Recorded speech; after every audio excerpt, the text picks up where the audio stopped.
Hello, this is Unexplained America, and I'm your host, Lisa.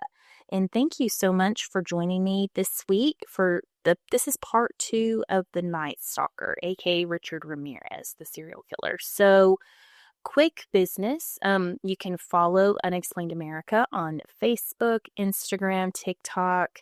You can listen everywhere. And then if you want to contact me, all of my contact information is in the show notes. But you can also go to unexplainedamerica.com. And yeah, leave me a comment, rate the show, subscribe. All the things help, and I appreciate you all. And thank you all that listened to part 1 and reached out.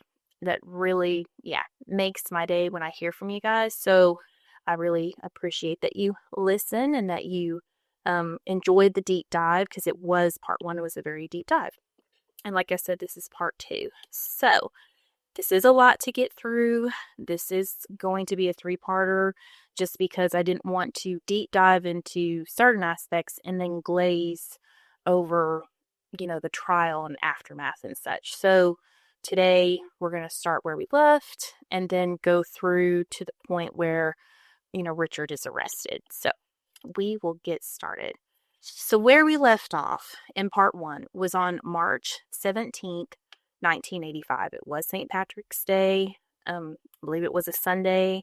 And this was where, Richard had just murdered Dale Okasaki, literally point blank, shot her in the head in her kitchen condo. He had actually followed her roommate, Maria, and he had tried to kill Maria right away before Dale, but she had played dead, and long story short, she had run off, and he actually, as he's leaving the condo, he sees Maria, and he actually lets her go. And this will be something that is so interesting in how he does that. It's just fascinating and horrific. But he does let Maria go. He goes back and he gets into his stolen Toyota and drives away. So he's in the Rosemead community, and he begins driving towards an area in LA County called Monterey Park. And it's about 4 miles distance from, Dale and Maria's condo. Okay. So he does see, her name is Cy Lynn Yu, and she goes by Veronica. And Veronica is a 30-year-old art student. One of the references said she was a law student, and then I did find a reference that said she was an art student. But she was a student. She had been spending St. Patrick's Day with a good friend of hers named June Wong, and they were hanging out in Arcadia. Now, Veronica had immigrated from Taiwan about 7 years ago, and she did speak English, but it was heavy accent, kind of a little bit of a broken English. Now, she lived with her parents over in Monterey Park, and she does notice Ramirez behind her. So he's following her just like he had done Maria. And she immediately is on guard. So Veronica is very, she's cautious here. Now she slows down, and she even pulls over so that he can pass her. And he does. He passes her, and then she begins to follow him. Well, they get to a red light at Alhambra Avenue, and this is so scary. He gets out of his car, and he has his gun. She doesn't know he has a gun. And she doesn't realize how dangerous this man is and that he has a gun. But anyway, she, is yelling at him. She's just like, "Why are you following me?" And he just says, "I'm not following you. I just thought you looked familiar to me." So it's so scary. I mean, this is like a nightmare. So in that moment, Veronica tries to back up. I mean, she's in her car and he's not in his car anymore. So she tries to back up, and leave the scene, but he grabs her. He is so fast and very athletic guy. So he grabs her. He tries to grab her. Her driver's side door is locked. But her window was down because she had been talking to him. So he's literally grabbing her through the window and pulling her. And in an instance, and this is all kind of happening so quickly. So he notices that her passenger side door is unlocked. And he swiftly, again, guys, so quick, so just fast. It's crazy. So he swiftly gets over to the other side of the car, and he is in the car before she even knows what's going on. So she is in the car with him. Again, her door was locked, but now he's in the car. He's overtaking her, and he puts his gun in her side and he shoots her. So he shoots her in the side, of her body, 17 inches from the top of her head. And she's struggling. She's trying to get out of the car, and he shoots her a second time. Now, this time, he hits her kind of in her lower back. Now, she does somehow manage to make it out of the car. She falls to the ground. She's bleeding. She is screaming for help. She's got 2 gunshots. They were, close range there in her body. And in the meantime, so Richard runs, like he leaves, and he's a maniac. He's just an utter psychopath. He is laughing. He's taunting her. He's calling her a bitch. Like, he just leaves the scene. He runs to, like, his stolen car to get back in it. So the whole scene was witnessed by a man named Jorge Gallegos and then his girlfriend, Edith Alcaz. So they had been parked in Jorge's white Ford pickup, like a little down the street. So they were just parked on the street. And as soon as Richard, drives off, Jorge runs to Vanessa to help her. He finds she's breathing, but she cannot speak. Now, Edith's cousin, Joseph, he runs out of the house where they kind of been, sitting at parked or whatever, and he lets them know he called the police. So he calls the police. He had heard the screams and witnessed Ramirez driving off, actually. And we'll kind of talk about this, he does get a few digits of the license plate. So the officer to first arrive was a Ron Endo from the Monterey Park police department. So he finds Veronica's pulse is weak. She's wearing brown slacks, a blue blouse, a black jacket, and she is only wearing one shoe. So one shoe came off in her struggle. And she is wearing a silver chain with a round medallion on it. And he didn't take anything, by the way. Like, he didn't steal from her. It's just so, he's such a thief, and you'll see, like, his crimes are just, he's just so erratic as well. It's just unbelievable. So an officer, Gorjeski, has arrived. So he's kind of controlling the crowd. He had Ron Endo there already. And then Officer Endo, he tries to get a statement right away from Veronica. But again, she couldn't talk. And by then, she has stopped breathing by this point. So the officers begin CPR on her. The ambulance arrives, and she's taken to the ER of the Garfield hospital. And by the time she gets there, a Dr. Richard he does pronounce her dead. So her wounds are fatal, and she passes away, like, almost, I don't even know if it didn't even say if she was dead on arrival or if, they just couldn't resuscitate her. So now at the same time, 4 miles away, remember Maria. So all this is kind of happening, same time, same night, same time. So after Richard had left the scene, she had run back into the condo to check on Dale. And she finds Dale. She's laying face down in the kitchen. She is in a pool of blood. Maria calls the police, and then she calls her boyfriend. Now, the LA Sheriff's deputies, a John Paul and an Anthony Dallas, so they're the first to arrive at the scene, and they find Maria. She does have a wounded hand. Remember, she had that wounded hand. He had tried to shoot her and thought he got her, but he had just wounded her. And she's trying to explain what happened, because of course she got a good look at everything. She knows what happened. So she tells them she did not see what the man in black was driving, nor his license plate number. So that's the one thing that she didn't notice. Remember, he kind of snuck up on her. The paramedic arrives. They roll Dale over, revealing the gunshot wound to the head. So they had no clue. They just knew that she was in bad way.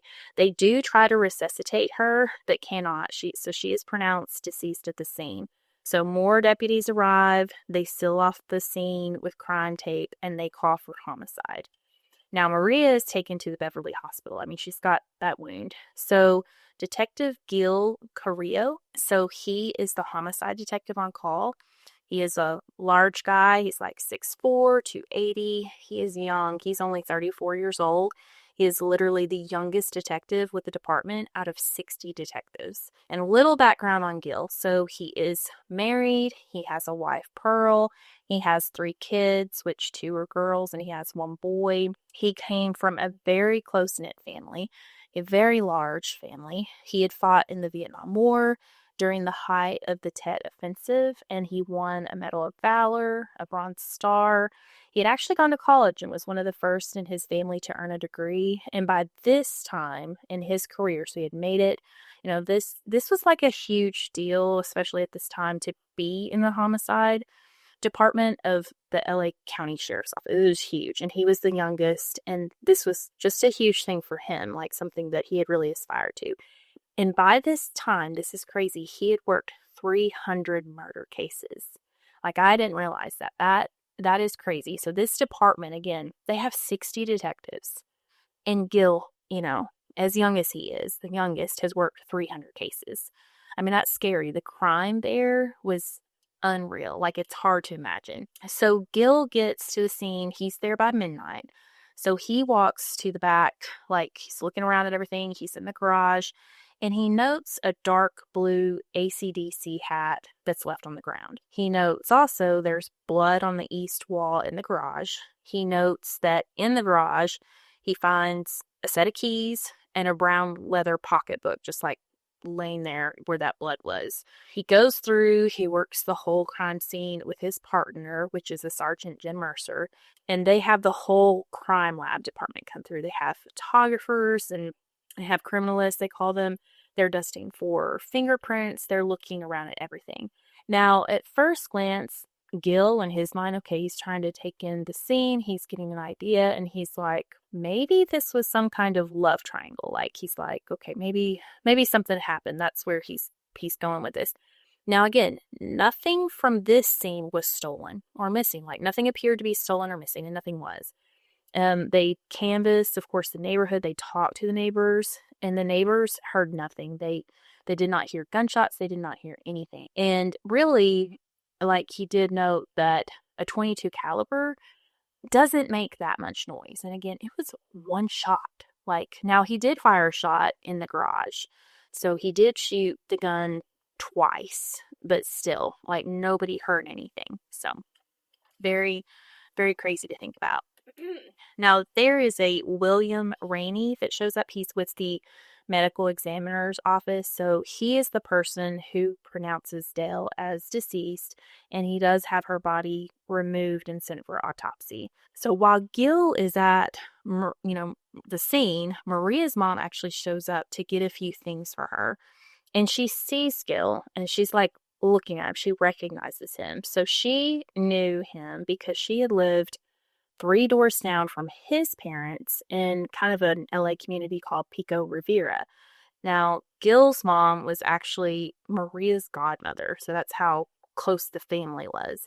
Now, Gil hadn't seen Maria's mom in like a long time. He didn't recognize her. He didn't know her, but she's like, oh, Gilly, like she recognized him. Well, he asked her some questions while he has her, and she lets her get the few things from Maria, but she lets him know about Maria, like what's going on with her. So the bullet broke the middle joint of Maria's index finger, and she would have to have surgery to repair it, but they thought that she should regain full function, like the surgery should actually repair it. Now, she told Gil that Maria had no knowledge of her assailant, kind of totally dispelling the love triangle angle, because she literally saw the man who did this and was like, I've never met him. So later that afternoon, so now we're on the 18th, so Gil does make it to the hospital to see Maria to interview her.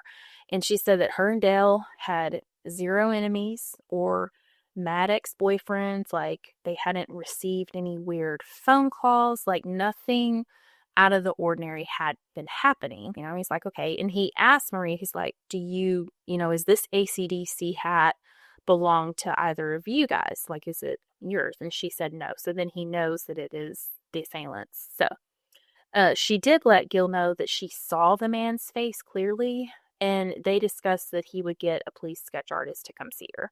Now, also on the 18th, Gil learns of Veronica Oo's murder, and he calls that detective. So he had found out about that. He calls the detective on her case, which was a Tony Romero. And he just wanted to get the details, like, he just had this weird murder. He's just trying to get some sense, and it's so smart. But anyway, so Tony, he finds out that there's a witness. So he's like, there's witnesses to Veronica Ouz's, murder. And that one of them actually had a few numbers of the license plate. So he's like, oh, okay, great. So at this time, Dr. Joseph Wegner performs Dale's autopsy. Now, Dr. Wegner is a very experienced pathologist, and at the time, the law mandated the investigators on, the homicide case that were assigned, they had to attend the whole autopsy. So the whole time they had to be there.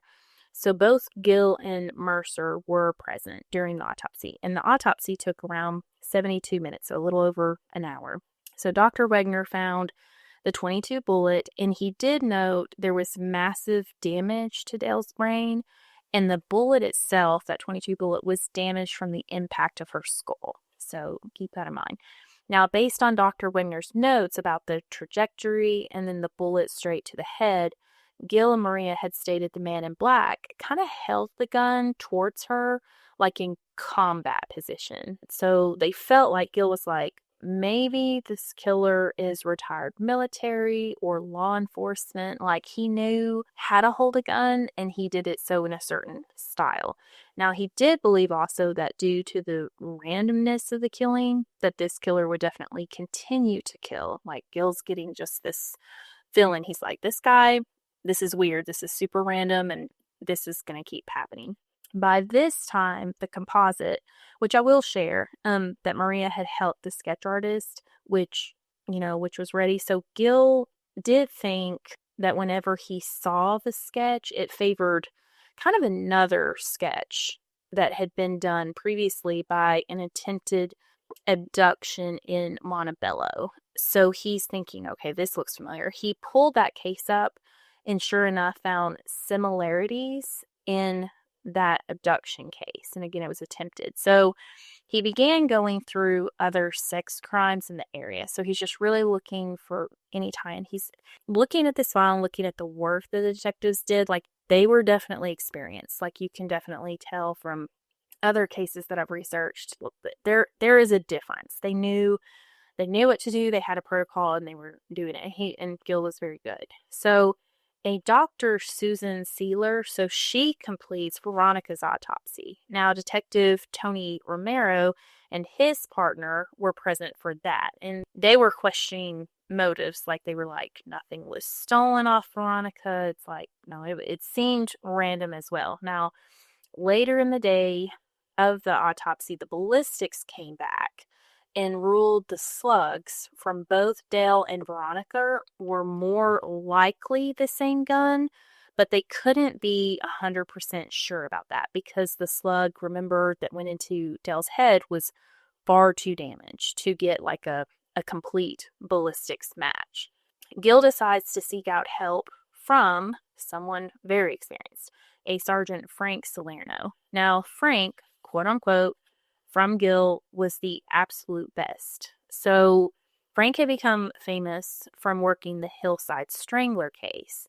And Frank was 6'2", 220. He was 46 years old, very built guy, very athletic. He had earned the nickname the Bulldog. Like, when he worked the Hillside Strangler case, he worked 7 days a week between October 31st, 1977 and then February 17th of 1978. So during that time frame that the Strangler was active, Stranglers, he was working nonstop, and he was called the Bulldog because he never gave up. He never, he would fight down any leads. Like, he was very, very good at his job. So Frank was married. He was married to Jane, his high school sweetheart. He had 3 kids just like Gill, 1 girl and 2 boys. And, his kids are older, he's older, but one of his sons actually had followed him in his footsteps and was already working as a sheriff deputy at that time. Salerno advises Gill to look at recently released sex offenders and other police reports. So keep doing what he was doing. And he stated a man does not become a killer overnight. And this guy had done some other criminal activities. He was like, this guy, yeah, and this is straight from Frank. So Gill begins combing through reports. He is very actively working this file. He does find a police report of 2 young girls who had described, a man in all black that followed them. and tried to abduct them. The girls got away, and then they did remember the license plate number. Now, this license plate number went to a man that owned a BMW. So his name was Paul. They did put surveillance on this Paul person, and on by March 28th, the police actually witnessed him doing something nefarious with some sex workers. So they had, the ability to arrest him. So they do arrest him. They put him in a lineup, but Maria, Jorge, Edith, and Joseph, all the witnesses that had seen, this man in black, they could not pick this Paul guy out. So they were like, okay. So Paul was released, and Gil just stated, Paul was a creep, but not his creep, not the creep they're looking for. Now, on March 25th, around 2 a.m., Richard is again looking, he's looking to brutalize someone. So he drives out to a city called Whittier. It's 10 miles southeast of Monterey Park, where he had been. It was also, a little tidbit, the hometown of Richard Nixon. This area is very upscale. It's very affluent. It's got about 70,000 people in this community. And Richard finds the home of a Vincent and Maxine Zazzara. And they live on Strong Avenue. Vincent is a retired CPA, and he now owns 2 pizza places. And he had fallen asleep on his couch. Now, Richard breaks into the house. He pries open a window. He comes in and finds Vincent on the couch. He shoots him on the left side of his head, right above his ear. And Vincent is he's not killed instantly. So horrific. But evidence shows that he actually stood up. There was blood spray on the wall about 3 feet away, kind of confirming that he did not, die right away. Now, he does collapse and he is left. So Richard moves on. It's like he shoots him. Vincent gets up and then goes back down.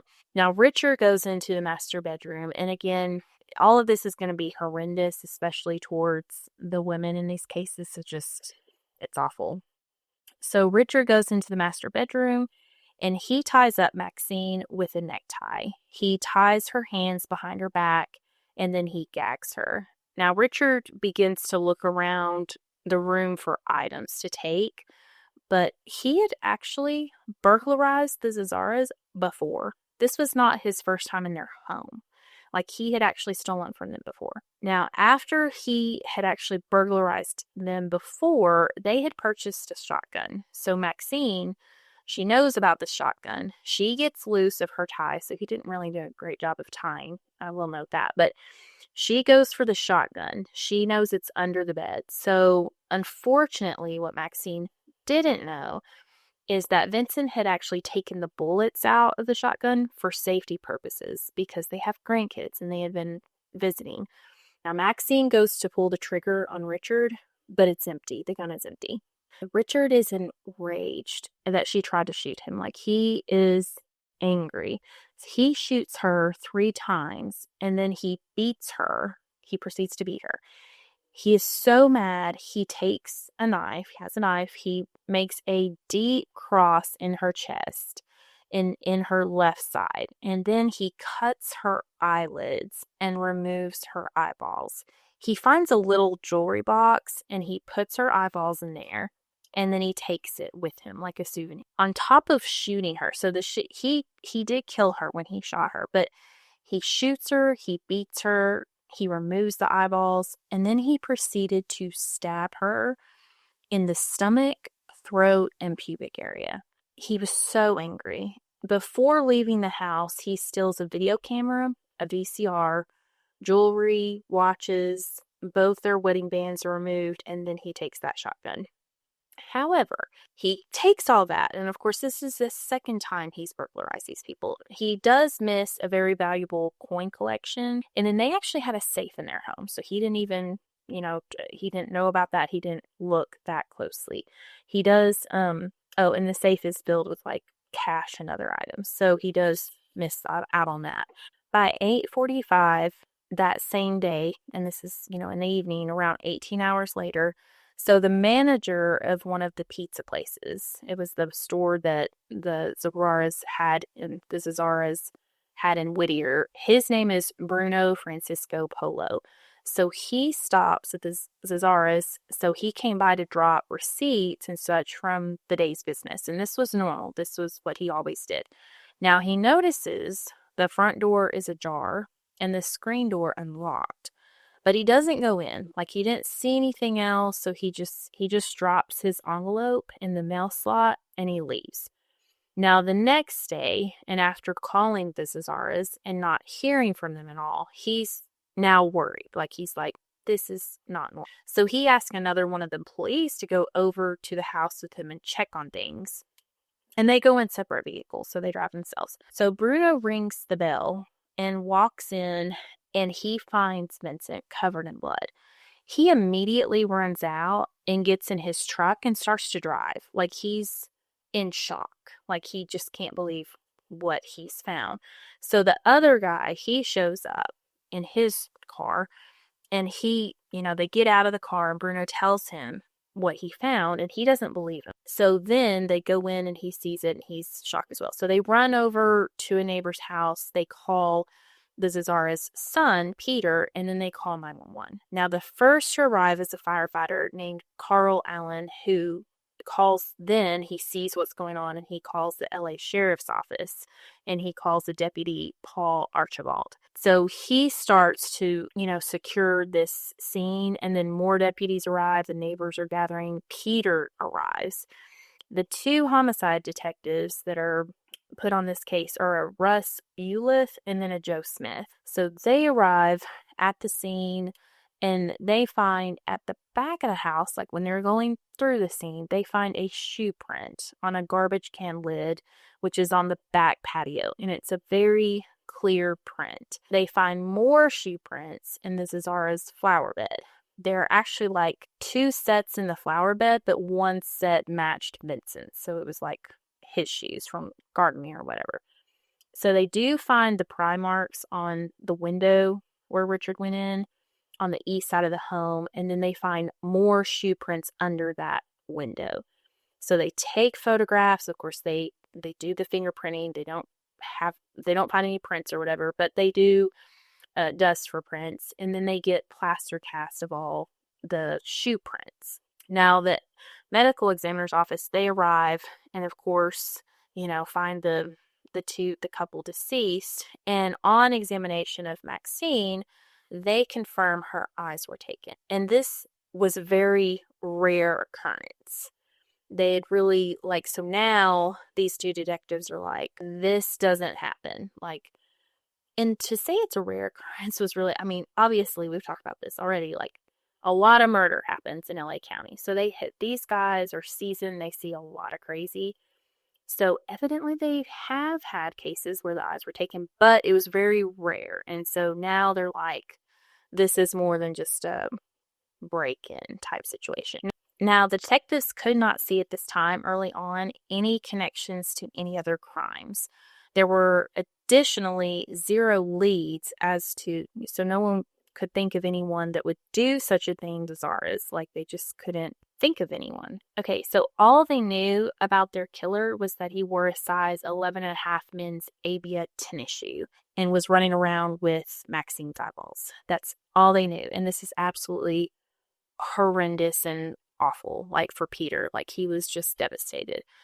A Dr. Torrance Allen performs the autopsies with the detectives present, and he does extract 22 bullets from Vincent's head, which he determined was the kill shot. On Maxine, he notes she was shot 3 times, one of which was in the neck. He decided these shots killed her, and thankfully she wasn't alive for the rest of this awfulness, but she had 4-inch long cuts on her chest made after she died. She had 8 total stab wounds to the chest, and then 2 to her pubic region, along with multiple slashes to her neck. So just horrendousness for the Zazaras. Now, in the meantime, the LA County Sheriff's Department's protocol was for the whole squad to read all the memos on all murders that came through. So they could try to catch any crime patterns going on. So smart. Now, Frank Salerno, he reads this memo that came over on the Zazaras case, and he tells Gil about this double homicide with a .22. Now, Gil connects with Detective Ulof and Smith for more details. And Gil, he feels there's very much a pattern. Like he's the same man in black, that killed Dale and Veronica, he thinks did the Cesares. Now, Ulof and Smith disagree. They do not see the similarities. They think that Gil's crazy. Now, for Gil, unfortunately, the bullets were too damaged to be matched up. Gil thought perhaps the witness Jorge's partial license plate numbers would help. However, unknown to Gil, the car that Richard had driven that night, it was found in Monterey Park, actually on the 19th, and went into impound and then went back to the owner, never having been dusted for prints and never anyone getting the connection to the murder. So basically it just went, no one connected it. So that was gone. Now, Ulof does inform Gil that there is a meeting scheduled for all the detectives from Montebello, Monterey Park, and Pico Rivera regarding the 3 failed abductions and sexual assaults that had been happening lately. And those seem to be linked. Now, the victims all describe the assailant as having really bad odor, and they did have a shoe in wet cement and one of the abduction sites, and it was actually the 11.5 men's Avia shoe. Yes. So at the meeting, Gil learns that the victims were sodomized and handcuffs were used, and then 2 of the victims were actually abandoned. One was dropped off at the bus stop, and then one was dropped off in a park, and then the third one just ran away. So he abducted these women, he sexually abused them, he used handcuffs, but yet he let them live. And 2 of them he dropped off. It's so random. So Gil would state later he was kind of listening during this meeting. He was getting these details, and it was like he had a huge, heavy feeling in his gut. Like his gut was saying, this is the same guy. Like he felt at that moment that this guy that abducted these girls was the same one that had killed, Dale and then Veronica. He kind of says this to the group, and they're like, no. They all laugh at him. Like, they're like, whatever. Now, Gil, he follows his gut. He goes to Frank and fills Frank in on the meeting. And then they go talk to their captain, Bob Grimm. Now, Grimm says, and he's a very good boss. He backs his guys, and we'll get into this. But he tells the guys, and of course he has a lot of respect for Frank, obviously, but he tells them that they can form a small informal task force. And he put Frank in charge due to his experience with catching the Hillside Strangler. So the team consisted of Frank, Gil, and then those officers, Smith and Ulof. And then also Gil's partner, Mercer, and then there was a guy named Billy Gann, and then John Yarbrough. So this would be this informal task force kind of looking at this. Now, they began poring over all the crime reports, again, still looking for connections, similarities, chasing down leads, whatever. Now, Gil meets up with Maria again and at the condo. So they go step by step through the condo and what happened. And the whole time he's just thinking, why in the world did the killer let Maria go? Like, it's just baffling him. Like, she had seen him. She saw him. So Gil's just trying to put this together. Why kill Maria and then, or not Maria, but Dale, and then not kill Maria? Like, why did this guy do this? Like, it's not making sense. Now, fast forward to May 14th. So Richard is sleeping at the Cecil Hotel. This is downtown LA. It's very near the Greyhound bus terminal that we've gone into in part 1. He is living on the money that he had made off of the Cesares, stolen jewelry and electronics.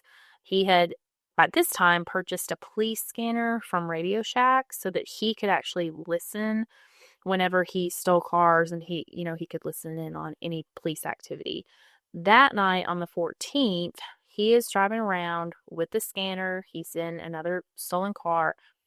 And even though he kind of knew that there would be attention on Monterey Park, he still heads over there. He just does it anyway. So he parks on a Trumbauer Avenue, and a woman named Lori Dempster So she was actually out delivering newspapers for the Herald Examiner. Now, Lori also was a security guard, so she was kind of, kind of did both. She was a security guard at like a local college there.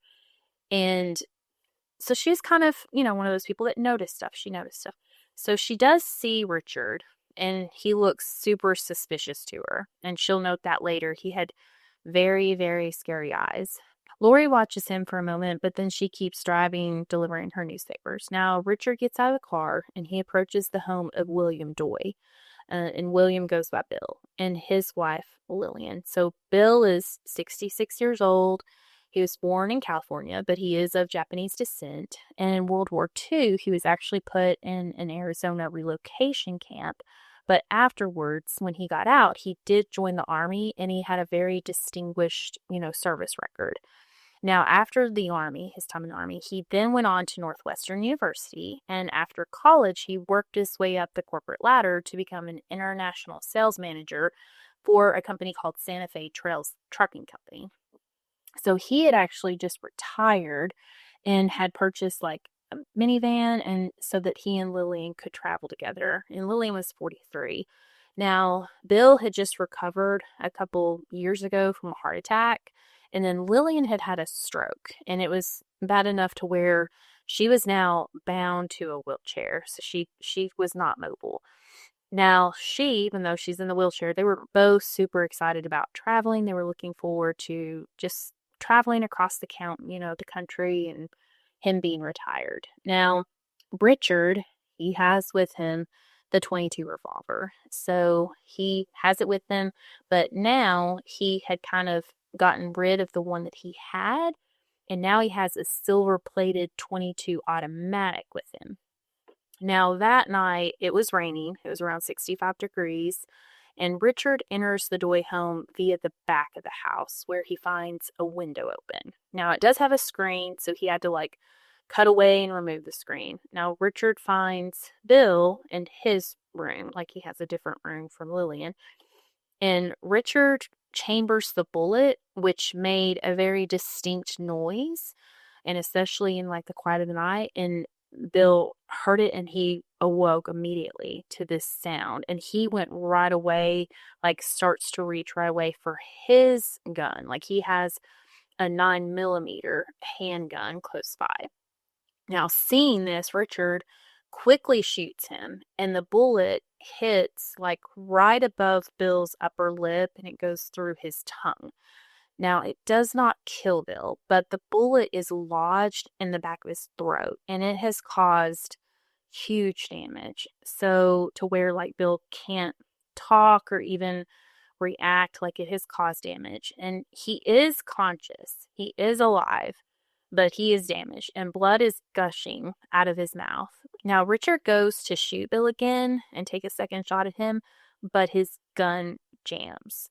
Now, Lillian woke up with this first shot, but again, she's not mobile. She doesn't get up. It's not like she can come get up and go to Bill's aid. Now, Richard, in his frustration with the gun, he proceeds to take the gun and beat Bill unconscious. And then he takes Bill's gun to Lillian's room, and he places Lillian in thumb cuffs and then tells her to shut up or I'll kill you. So he's screaming at her. Now, he proceeds to ransack the house. He takes Bill's watch. He has a Masonic ring, a jade ring. He takes Lillian's father's pocket watch, and he takes, both of their wedding rings. And Bill actually comes to, Bill is still alive, guys. This is awful. But he, becomes conscious, and then Richard proceeds to beat him more. So he goes back to Lillian and he rapes her. And then he leaves the house and leaves her in the thumb cuffs. So she's in thumb cuffs. Bill has been shot and beaten, and he leaves. So somehow, miraculously, Bill comes to again, and he gets himself to the living room, and he calls 911. Again, he cannot speak. So the operator, Darlene, her name is Darlene Boyce, she can hear gurgling, she can make out sounds. And so she knows someone there, and she knows it's bad. And luckily, when they receive the call, the address pops up, and she dispatches, fire, police, ambulance, like all of them, like just, she doesn't know what's happened. So Bill passes out again. Now, Bill actually comes conscious again, somehow. I don't even, like, this isn't, like, I can't even imagine this. It's just hard to even, like, wrap your head around. This man is just utterly amazing. But he comes to, and he actually phones 911 again. And Darlene is still there telling him that she has sent help, like help is on the way. So in the bedroom, Lillian has forced off at least like one of the thumb cuffs, and then she slowly has pulled herself out of the bed and then down the hall via her arms. Like she's just pulled herself. Now at 5:04 a.m., Fire Captain Norman Case, like he arrives, and then he has 3 other firemen within. And of course, he doesn't know what he's going to find here. So they find the front door wide open and see Lillian in the hallway with one thumb cuff on her left hand. And she points to the living room where Bill is unconscious. He's bloody. He's sitting in his chair in the living room. So he is alive, but his breathing is labored. So they focus on Bill and perform CPR. Now, they have zero way to know he literally has a bullet in his throat. This is just, again, shocking. So a Monterey Park officer named Michael Gorginski, so he arrives, and he initially, like, is the one to give Bill CPR. And he's thinking at this point that Bill has had a heart attack. But then he sees Lillian in her face, poor Lillian. So her face is swollen. She has a black eye, and she's in thumb cuffs. And he realizes the situation is far different, far worse, things going on here. Now the ambulance arrives, and Bill has stopped breathing. They shock him and get him loaded. They take him to the hospital, and Lillian takes a moment to calm down, and then she is able to tell the officer, Jarajeski, and another officer that's arrived, Bill Reynolds, that the assailant, was a tall man, and he was wearing all black, and he had a gun and very bad teeth. So then they load her up and get her to the hospital as well. At the hospital, a Dr. Anthony Reed works on Bill, and by then, though, his vital signs were like 0. They were not there. They do try to resuscitate him again, but they do pronounce Bill dead at 5:29 a.m. The doctor orders x-rays to detect where the bullet is lodged. So the doctor kind of knew there was a bullet, so he has no idea where it is and how much, damage was done from it. But of course, obvious, huge damage. It's just amazing Bill even was able to call 911. It's just amazing. Now, by 6:20, Monterey Park homicide detective Paul Torres, so he is at the Doyce home, and he's getting filled in on what they know. He surveys the scene, and he does find the Avia footprint in the mud in front of the Doy home. Now they find another shoe print under Lillian's bedroom window. The criminalists arrive. They do collect all the evidence, and they get plasters of the shoe prints. Now Gil is alerted by the department to go to the Doy home, and he arrives at 8:30. Now, when he arrives, he is met by a very rude, confused Detective Torres. Like, he's like, "Why are you here, Gil? Like, who called you? Why are you here?" And Gil's like, he has no clue. Like, he was just dispatched. He has no clue who alerted him. He was just told to go there. So he gets stonewalled. Like, Gil gets stonewalled.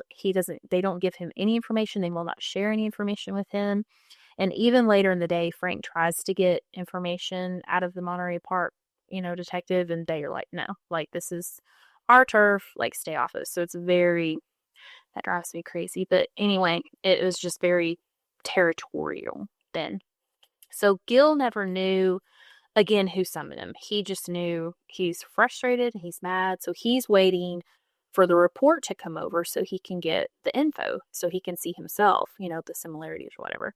Now, Richard, on the other hand, he lays low for about 2 weeks. He is, he has money from the Zazaras. He has money from selling the Doy's items. And so he's just doing drugs, living his little dirty existence downtown. And he's, just laying low for a couple weeks. But by the 29th, he's out again. So on May 29th, around 11:40 p.m., so he is driving a stolen gray Mercedes, and he drives 19 miles to the town of Monrovia. He parks at the home of Mabel Bell on North Alto Vista. Now, Mabel is called Ma Bell. She is a very active, very healthy 83-year-old woman. And she had actually come from Oklahoma. She had actually been widowed young, and she had brought 2 kids up on her own in Oklahoma. And she had actually, worked and retired from a tool company and had actually been living out in California in Monrovia for about 35 years or so. She had 12 grandchildren. She loved her family, God, and country, and she refused to lock her door. Even when her family begged her to, Ma was known to say, Monrovia is a safe place. I'm not going to live like that behind locked doors. Like, she wasn't going to do it. Now, Ma had taken in her sister Florence Nettie Lane, called Nettie, who was 81 but was not in good health. So Nettie was actually bedridden. So she was just invalid. I don't know like how mobile she was. It didn't sound like she was mobile at all. So Ma is just taking care of Nettie, okay? Now, wearing gloves, Richard walks up to Ma's front door. He finds it unlocked, walks in. He's using a flashlight, and he's kind of making his way around the house. This is horrendous, guys. So he finds a hammer in the home. He takes the hammer to where Nettie is sleeping. He repeatedly bludgeons Nettie in her head with the hammer. He then takes the cord of an alarm clock beside her bed and binds her arms behind her back. So she has been bludgeoned with this hammer, and then he binds her. He then makes his way to Ma's room. He strikes her in the head with a hammer as well. Now she wakes up screaming. He tells her to shut up or he'll kill her, and asks her where her money and jewelry is. And she states she doesn't have any money. So he hits her again. He hits her, and her skull explodes with the force. It sends blood and brain matter all over her room. This is awful. He then gets duct tape and binds her ankles together. He then takes the clock in her room, and this is just horrendous, guys. He flays the cord, so he flays it, exposing the wiring, and he takes the exposed wire and he shocks her with it. He shocks her until she's unconscious. So he goes back to Nettie's room and rapes Nettie, an 81-year-old woman. He gathers up a few items he had found, there wasn't a lot of valuables, Ma didn't have, jewelry and money or whatever, so he found a cassette player and then costume jewelry and some watches and such. So he gathers those things up. Before he leaves, he's not done.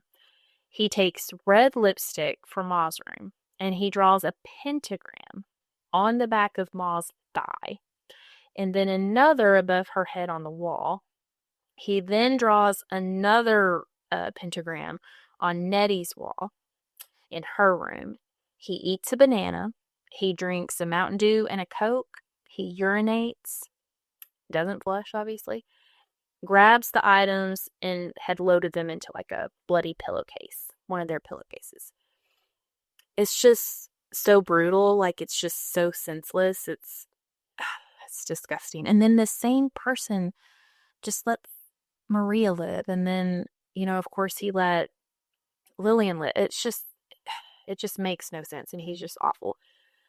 But he's not done. So within 48 hours of doing this to Ma and Nettie, he's still at it. Around 3:57 on May 31st, he's still in the stolen Mercedes. Richard drives out to Burbank, California, this time with regular handcuffs. And he's got the 22 automatic and then a 25 automatic. He parks on North Avon and enters the home of 42-year-old Carol, who is a registered nurse. She has 2 children, and she's been widowed. Now, Richard enters by finding a doggy door, then reaching into it and up to unlock the back door via the doggy door. Now, he uses a pen light, and he finds Carol, and he wakes her up with the light in her face. Well, can't even imagine this. And tells her, Do not scream or I will kill you. Who else is home? So she tells him her son, who is 11, he's in his bedroom. Now, Richard walks her by gunpoint to her son's room where he makes her like lie down in the hallway, like outside the door. And then he goes to open the door to her son's room. Well, before he can do this, and step forward into her son's room, Carol lunges like any mom would do and places her body between Richard and her son, telling him to please not hurt her son. Richard grabs her and then grabs the son, so he cuffs the two of them together and places them in the closet. Now, Richard goes back and forth, asking if she has a gun. She says no, and then he'll leave her alone, and he'll come back, and then he covers them with like a sheet, and then he goes and he ransacks the house, and he's looking for items, and then he comes back, and then he just uncuffs Carol, like leaving her son in the closet. He pulls her by her hair and takes her into her room and asks where her jewelry is. Now she says to him, just don't hurt me, please don't hurt my children, which he catches the children part. So he asks where the other child is, and she says, well, my daughter is spending the night, with friends. She's not home. He then laughs and says, maybe I'll wait for her to come home. It's horrible. So he asks again for money and jewelry, like he's just screaming at her, money and jewelry. And she says that, if she gives him something valuable, will he leave? And he says, sure. So she gives him her necklace. So she had actually had a teardrop diamond on this gold chain. And the teardrop diamond had actually been from her wedding band. And after her husband died, she had had it put on this gold chain.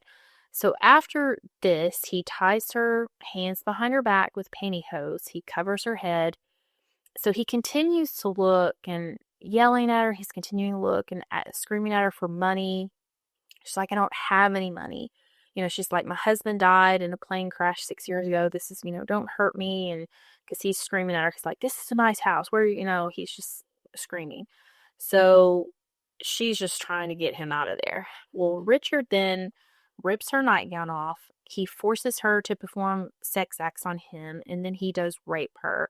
And Carol would recall later, so she does live through this, guys, like that it felt like he stayed forever. It felt like he was there forever. Now he keeps asking her like weird questions. Like he'll be like, how do I get to the freeway? And she said he seemed very nervous. He seemed confused, disoriented. He mentions that he thought he was in Glendale. And he also mentioned about how he had killed a lot of people and he gave her another nightgown to put on. So he does cover her up. And he brings her son from the closet in her son's room and like brings him into her room where he cuffs them both to the headboard in her room. So he asks again how to get to the freeway and then finally leaves. So she kind of listens, like she just listens to make sure he had finally left because she said it just felt like he'd been there forever. Well, her son is able to get on the phone and call 911, but the phone receiver had actually been cut. So it's like he can dial, but they can't really talk. So again, luckily the 911 system pulls up the address and whatnot. Now at 6:05, an officer, Roger Cervinka, so he arrives. And of course, he doesn't have any instructions. He doesn't know, he's just going in blind on this. Now, Carol's son was able to kind of get loose and he's waving like his hands but out the window that he can get to. So Officer Cervinka does see him, and then another officer had arrived and they enter the home. Their guns are drawn. They don't know what they're finding. They know the son is waving.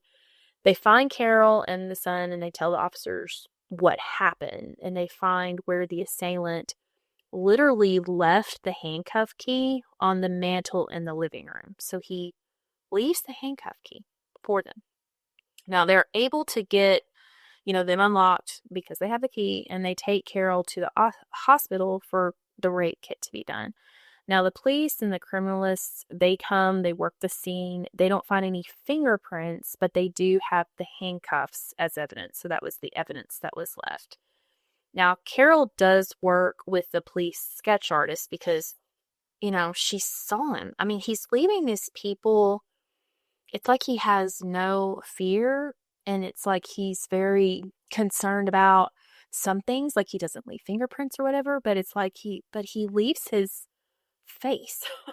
So it's so crazy. It's just so crazy and horrific, and just the fact that he brutally kills or tries to kill. It's just horrendous. Like it Richard makes no sense. But Carol, they put her with a sketch artist, and she really never feels like she's describing, but she's looking at what he's doing, but she's like, this rendering just doesn't fit. So this rendering that's put together, she's like, that doesn't really look like him. But yeah, that's and then the renderings are put up against each other. They don't look anything like each other. I don't know if I can even find a picture of this Carol's, but I'll try to in post. But if you're looking at the sketches, they don't look the same. These sketches would not look the same. So this is May 31st. Ma and Nettie still haven't been found. So on May 30th, a 78-year-old man named Carlos of Valenzuela, so he took care of Ma's backyard and her pool, but he had stopped by on the 30th. So he doesn't see anyone, so he leaves. But he does come back on Saturday, June 1st, and he notices the newspapers haven't been picked up, and he's worried. So he enters the house, and as he's entering, he's calling out Ma. He finds Nettie blood-soaked, and then he sees the pentagram, and he runs out of the house. So he drives down to a neighbor's house, and they call 911. And just a little bit that I found interesting about the 911 system. So this 911 system literally became in operation in LA County in January of 1984. So this was a pretty new system, but this system actually was so helpful, and especially in these cases, because it captured the address right away. So by 11:50 a.m., again, this is the first. So first to arrive is the fire department. They find the ladies. They, blood and brain matter, but the ladies still have pulses. They are both unconscious. They are comatose, but they are alive. They have vitals. They are loaded up. They are taken to the Arcadia Methodist Hospital, where Dr. Michael Argon, he couldn't get responses. Of course, they have heartbeats. They are loaded up and taken to the Arcadia Methodist Hospital, where Dr. Michael Argon couldn't get responses. But they clean up the wounds, they get x-rays, and both women have multiple fractures and exposed brains. Now, Nettie has visual signs of rape that had occurred, so that's what they can tell from the women's bodies. Now, even though the women are not killed per se, the Monrovia Police Department, due to the brutalness, they call in the LA County Sheriffs because they don't have their own, detectives. Now, Detective Robinson and a Mike Bumcrop, they go to the scene. It's 3 p.m. on the 1st now. So they walk the scene with the criminalists and collect the cans of soda drink.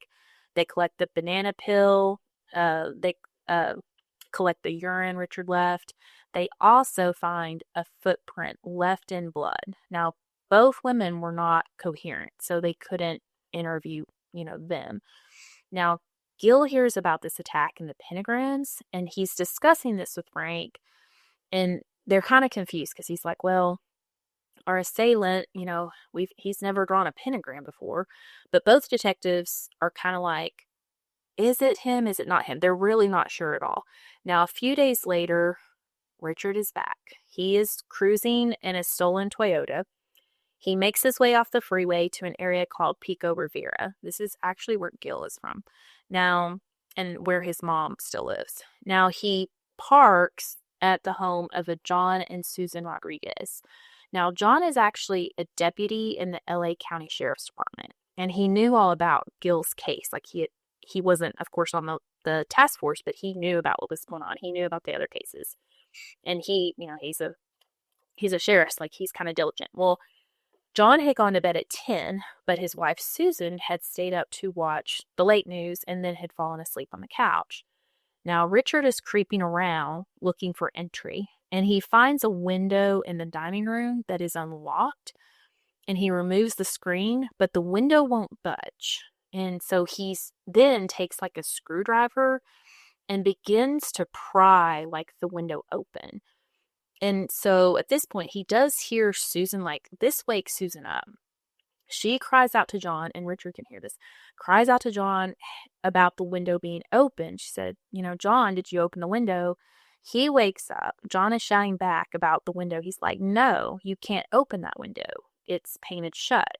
So this spooks Richard, and he runs off.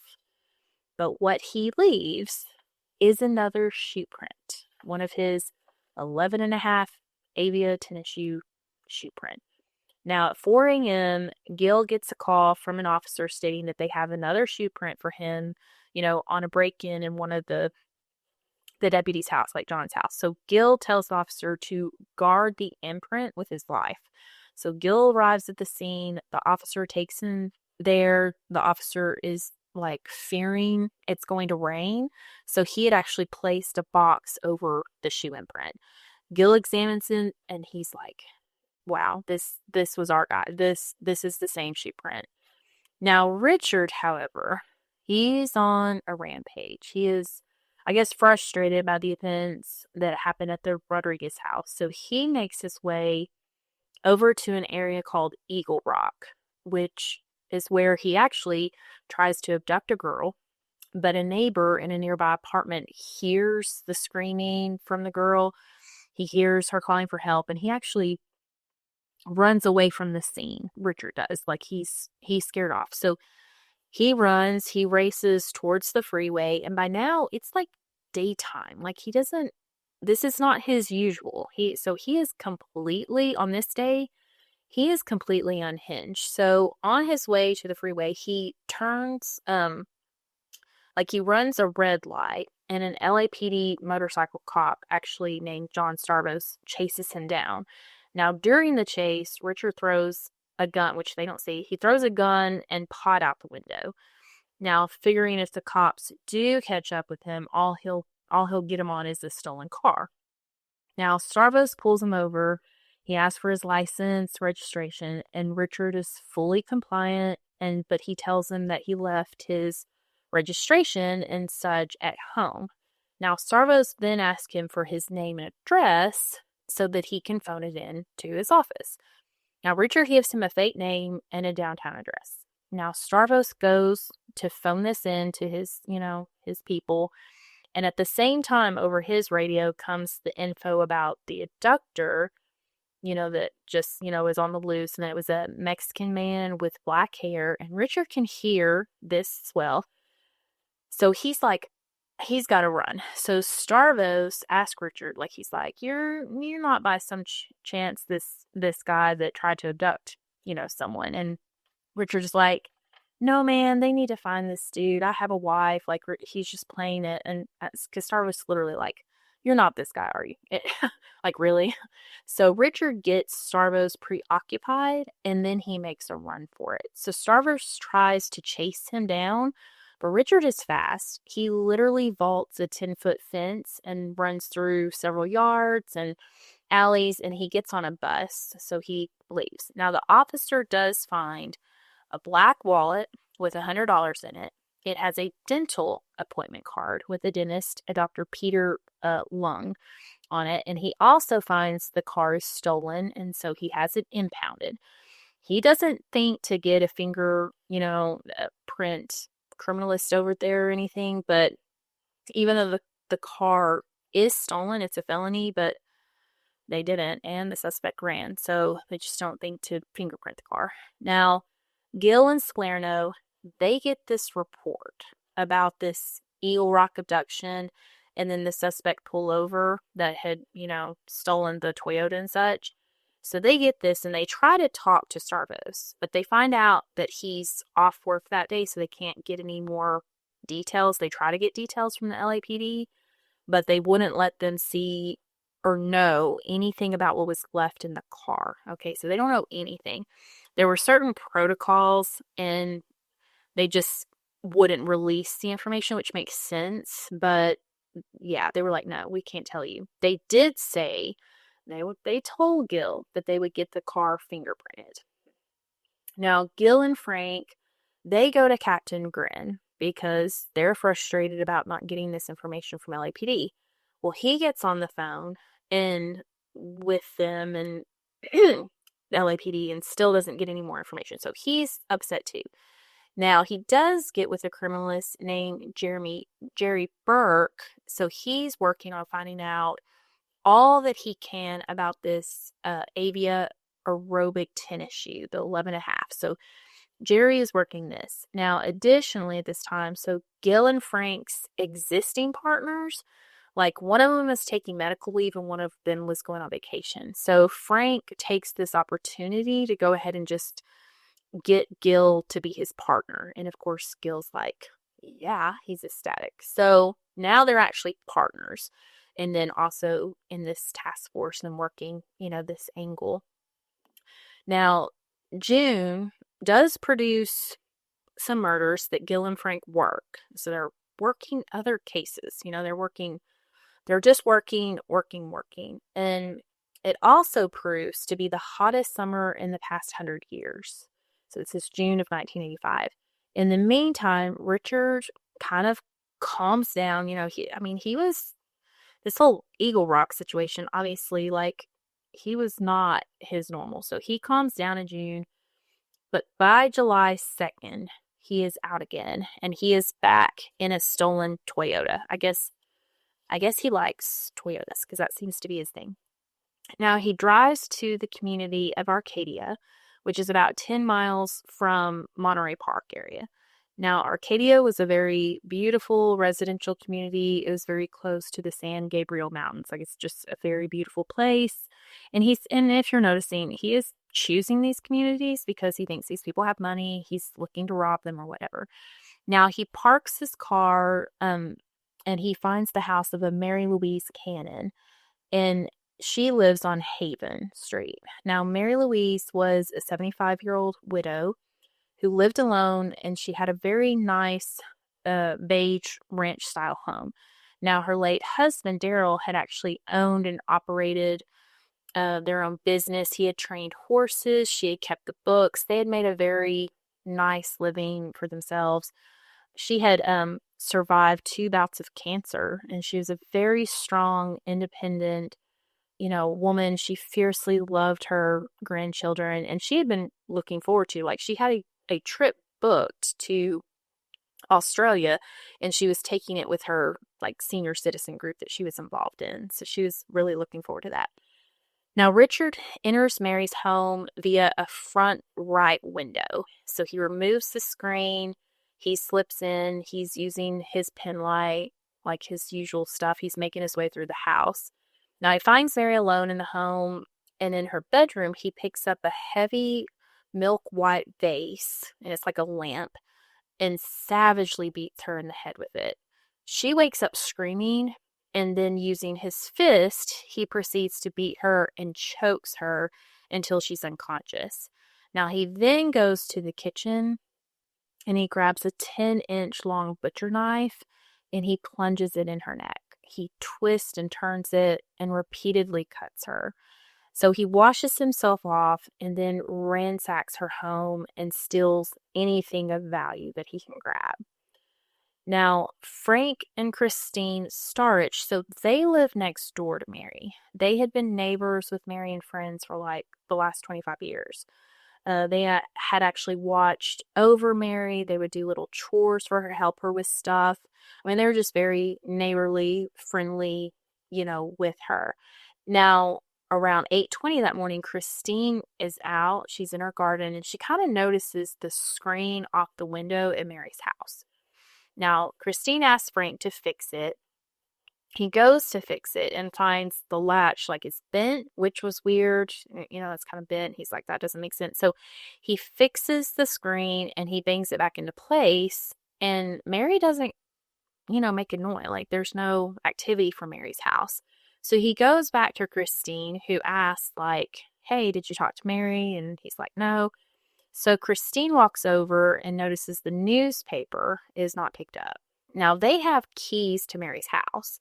So they go and get the keys, and then they go into the house. And when they step into the house, they immediately see that it's a ransacked mess and they know there's trouble. Like, they don't even go forward. They just back up, go out, and they call the police. Now, an Arcadia officer, Ed Winter, he arrives.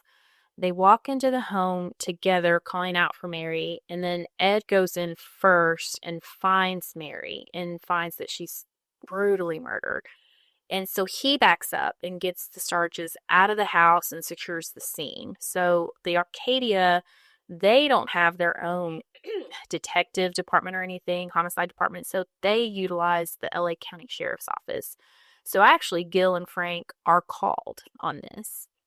So they find Mary and the stab wounds to her throat, and they see the similarity. So a couple weeks ago, they had actually been called to the home, and this was in June, of a Patty Higgins. And she was a 28-year-old. She was a school teacher.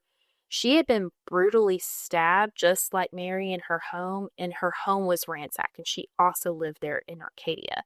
Now, Patty had bloody bruises on the back of her knees, and then her underwear had been rolled down, so they had thought that she was sexually assaulted. And at the time, they did not know that Patty's death was like connected to other murders, but they were looking at this scene. So then they were like, okay, well, Mary and Patty's are connected. Now, at Patty's house, the killer, they didn't connect it with their man in black. There was no shoe print. There was nothing like that. However, at Mary's house, on the rug, in blood, there is like a bloody shoe print. It's their shoe print. So they go ahead and like cut the shoe print out of the rug. They tack it to like a piece of plywood to just kind of contain that print there. So now they know, okay, they didn't think Patty was part of the equation, but now they know that she was, because her death is so similar to Mary's in the same area. And then they know Mary's is connected via the shoe print. So the killer does leave behind that bloody knife. He had left it on the bed next to Mary, so they bag it up. They had also found a bloody tissue on the floor. And when they found the tissue, it had like a 1-inch square print, and it actually had the shoe print as well. So it had the Avia shoe print on this bloody tissue. So they're really working these scenes. They're getting all the evidence that they possibly can. After they worked the crime scene and got everything to the labs and analyzed, they were able to get confirmation that the shoe print in Mary's rug was the Avia print. Also, they found a shoe print in blood in Ma Bell's home, so it did click the two together as well. Now, before, they had just thought these killings were connected. I mean, they felt, it was like, gut, okay, I think that these are connected, but now they officially knew. Now, Frank and Gil connected with Captain Grin to get a proper task force going. Now, Frank knew now he had a serial killer even more fierce and dangerous than the Hillside Strangler. He also knew from experience that the task force on the Hillside Strangler was too large.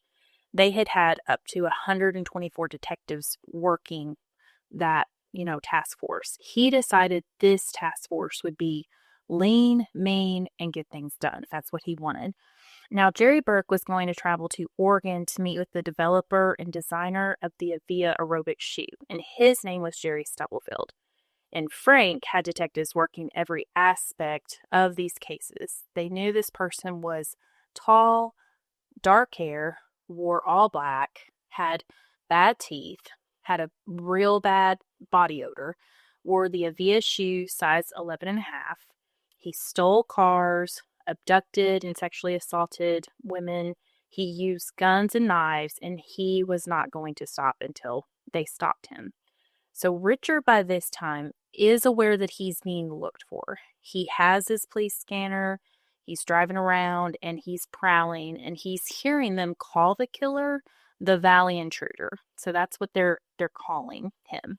Now, in the early morning hours of July 5th, Richard made his way to the community of Sierra Madre, and he breaks into the home located on Arno Drive. The home belongs to the Bennetts. They have a 16-year-old daughter named Whitney. Now, Richard breaks into this home via the front door being left unlocked. He finds his way to Whitney's room. He finds her asleep. He bashes her head with a tire iron. A tire iron. She is 16. And then he proceeds to get a telephone cord, just kind of similar to what he's done before with like Ma and Nettie. He takes the cord and he's going to strangle her. Now, he will recount later from his own self that he was trying to strangle her, and then he felt like this electric burst of energy from her. It jolted him, and he literally released her, and she took a huge breath.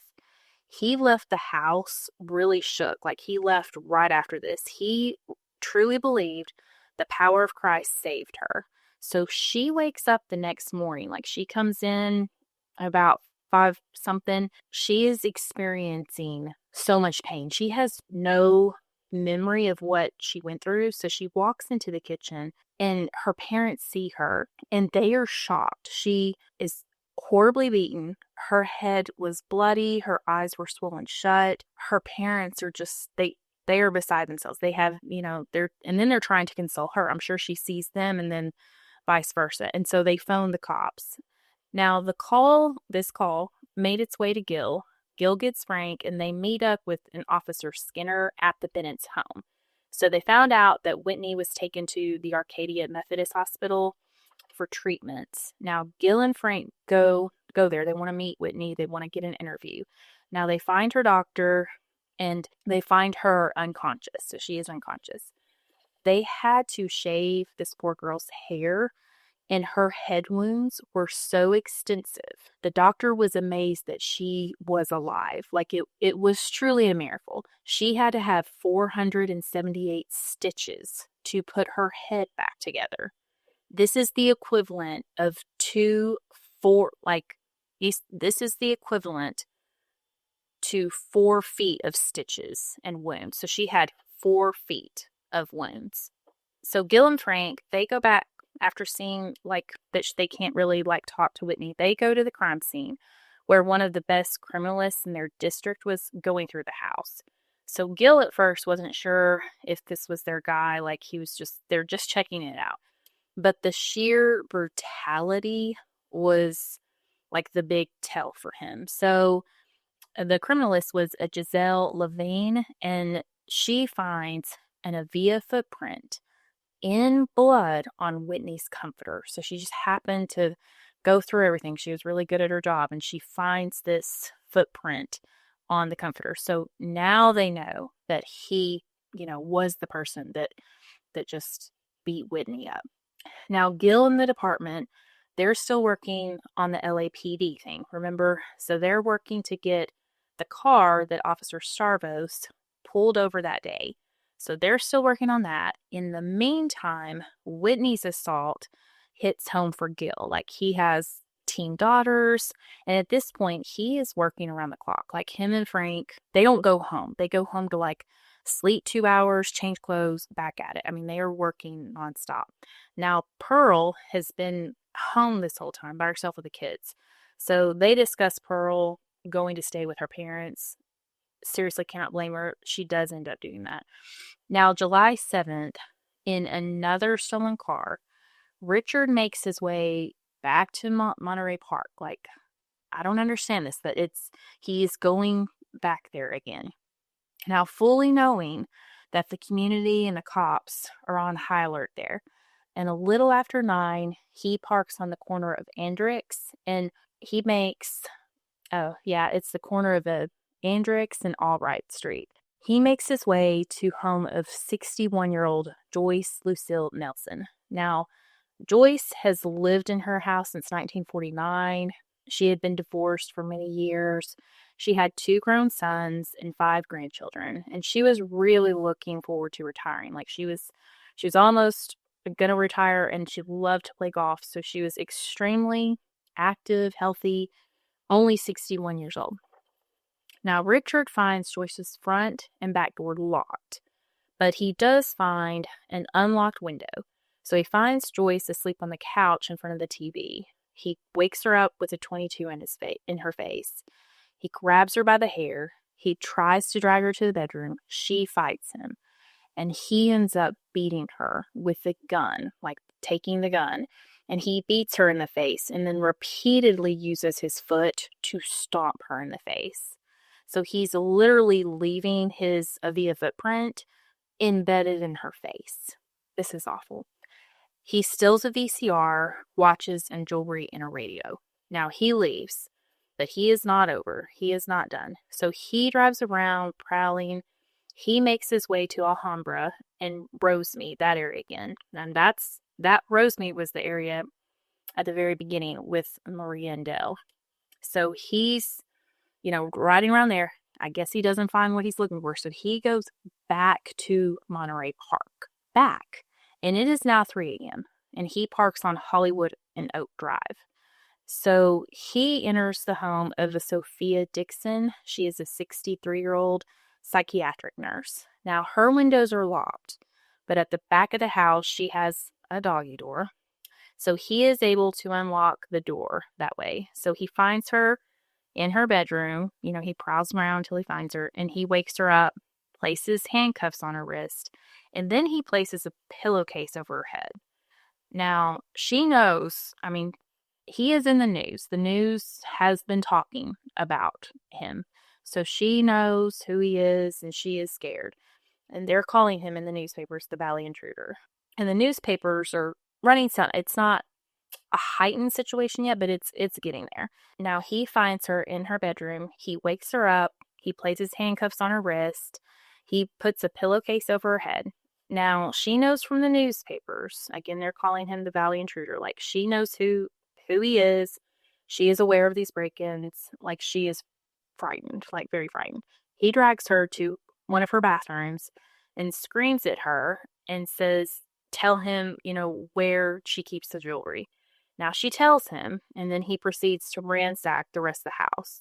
Now he comes back and steals the diamond that she was wearing on her hand.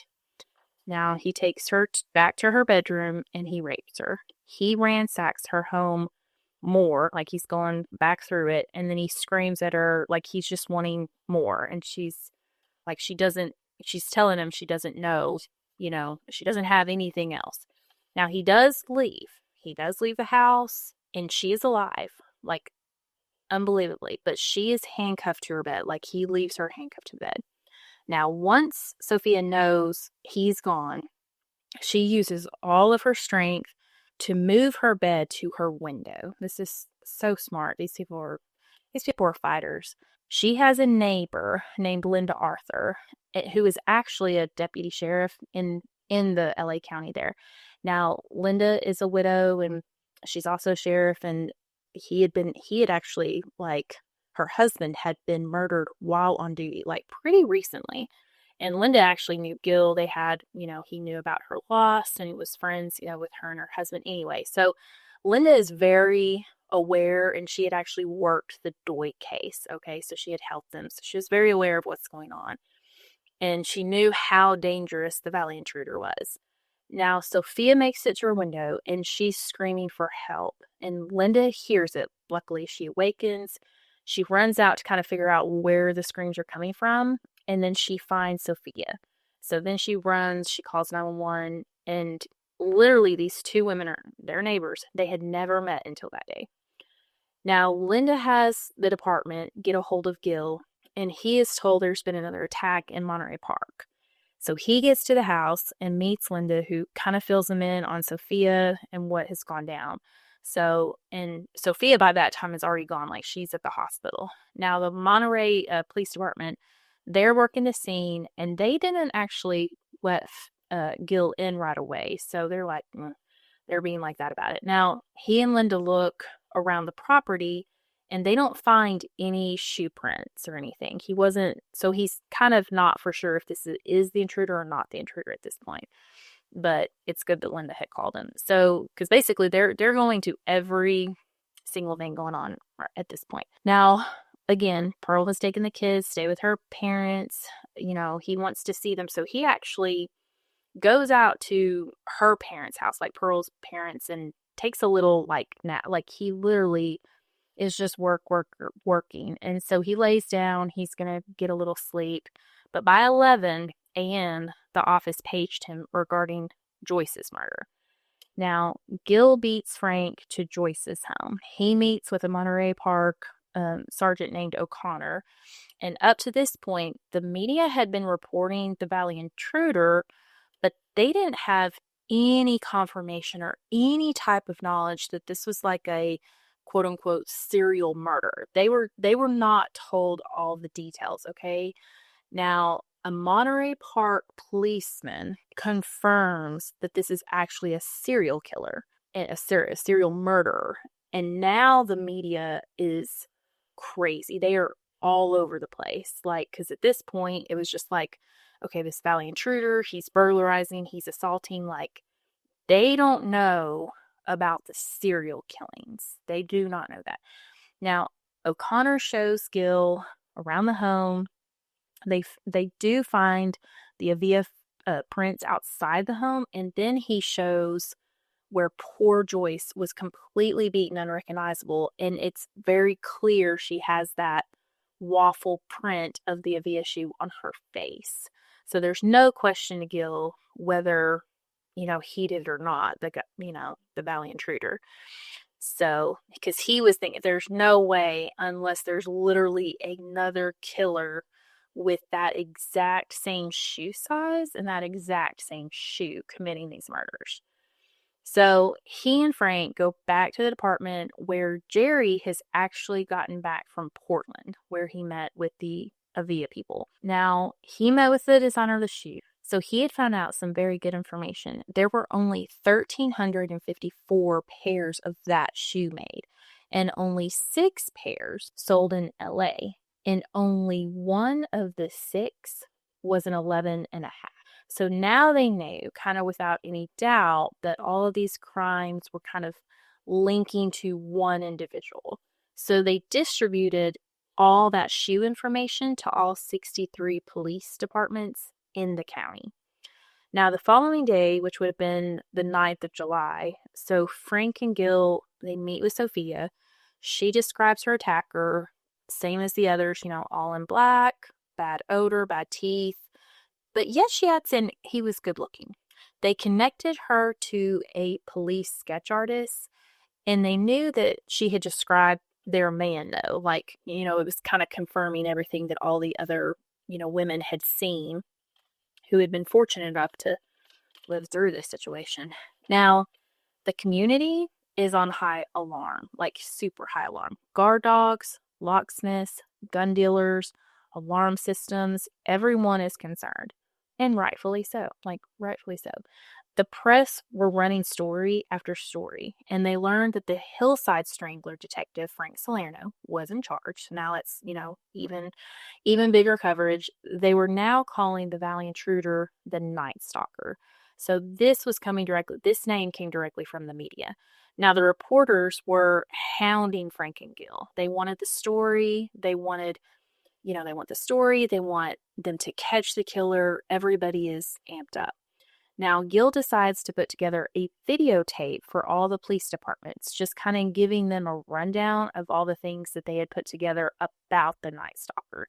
In the video, Gil is exhausted. I'm going to try to get a clip of this, but he is almost hoarse. He has been running days and weeks on very little sleep. Within the time frame, they finally get information on the stolen car that Officer Starvos had impounded. They find out the car had been sitting in the sun, so any prints, like fingerprints that had been there, are gone. However, they do finally get the information on the items that were inside the car. Remember the dental appointment card. And then there was a little black phone book that the killer had left behind. So the LAPD was getting a subpoena for all of the phone numbers listed in the black book. So then they could get the identities and start surveilling these people. Now, Frank and Gil, they go track down the dentist, which is a Dr. Peter Leung. They found out the appointment was actually made for a Richard Mina, who had abscesses in his teeth. Now, his appointment had already come and gone. He had had an appointment for July 3rd. He had come in, but Dr. Leung thought he should be back because of his condition, like Dr. Leong said that he would be back. Like he had a lot of issues in his teeth. Now, they requested for Dr. Leong to allow them to put detectives in his waiting room undercover. Dr. Leong wasn't thrilled about this and stated the only way that he would allow it is if they put, Asian Americans, because most of his business was Asian American. He didn't want any disruptions like in his business. Now, all of the law enforcement and the police departments were all working together now. Everyone wanted the same thing. They wanted to catch the Night Stalker or, be the one that did it or just get it done. Like this is serious. Now, on July 13th, Monterey Park Police Department, they actually host a town hall meeting and 2,000 citizens show up. They told them all about what to look for, what to do to be safe. The killer was definitely hunting in their backyards. Literally, Sophia herself went to the town hall meeting, and she just couldn't believe after hearing everything how fortunate she had been to live. Like, it's just so unbelievable. Like Carol and Sophia, and it's just wild. It's amazing though. So on July 17th, Ma Bell, she passes away from her injuries. She had never regained consciousness. The medical examiner stated cause of death as head trauma sustained on the May 29th attack. Now, Nettie is still in a comatose, situation. She's being fed intravenously. Now, on July 20th, another stolen Toyota, Richard drives over to Glendale. Now, Glendale, population of 170,000. And Glendale is very close to where Ma Bell had lived in, like, Monrovia. I think it was Monrovia, yeah. So he parks on Stanley Avenue.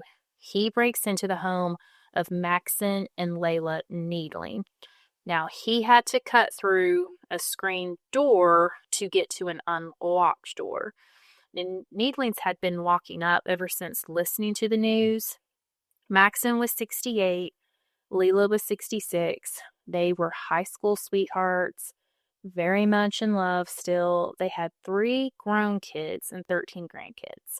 They lived a very comfortable life. Like, he owned and ran a gas station, and then she, worked with him. She loved the Dodgers. She loved the Lakers. Like, they were both really big in their church, and Maxon was a deacon at their church. Now, by this time, Richard brings a machete with him. A machete. So he has the machete and then the .22 automatic. Now, he finds Maxon and Leela in their beds asleep. He swung the machete at Maxon, which caused a deep gash, but didn't kill him. He then tried to slash Leela. He takes the .22 and put it to Maxon's head, but it jams. So he tries a second time, and he does kill him. He then shoots Leela 3 times in her face. He did utilize the machete to continue to cut them. Then he ransacks the home. He has the scanner with him, so he is listening, and he could hear, people talking about shots fired. So they were talking about it on the scanner. So he quickly, gets out of there. He steals jewelry, cameras, VCRs, and then he gets out of the house. He took a machete. And what had happened, he thought that it's just ridiculous. He thought he was going to be able to, cut their heads off. That's what he was after. But he found that the machete was actually too, it wasn't sharp enough.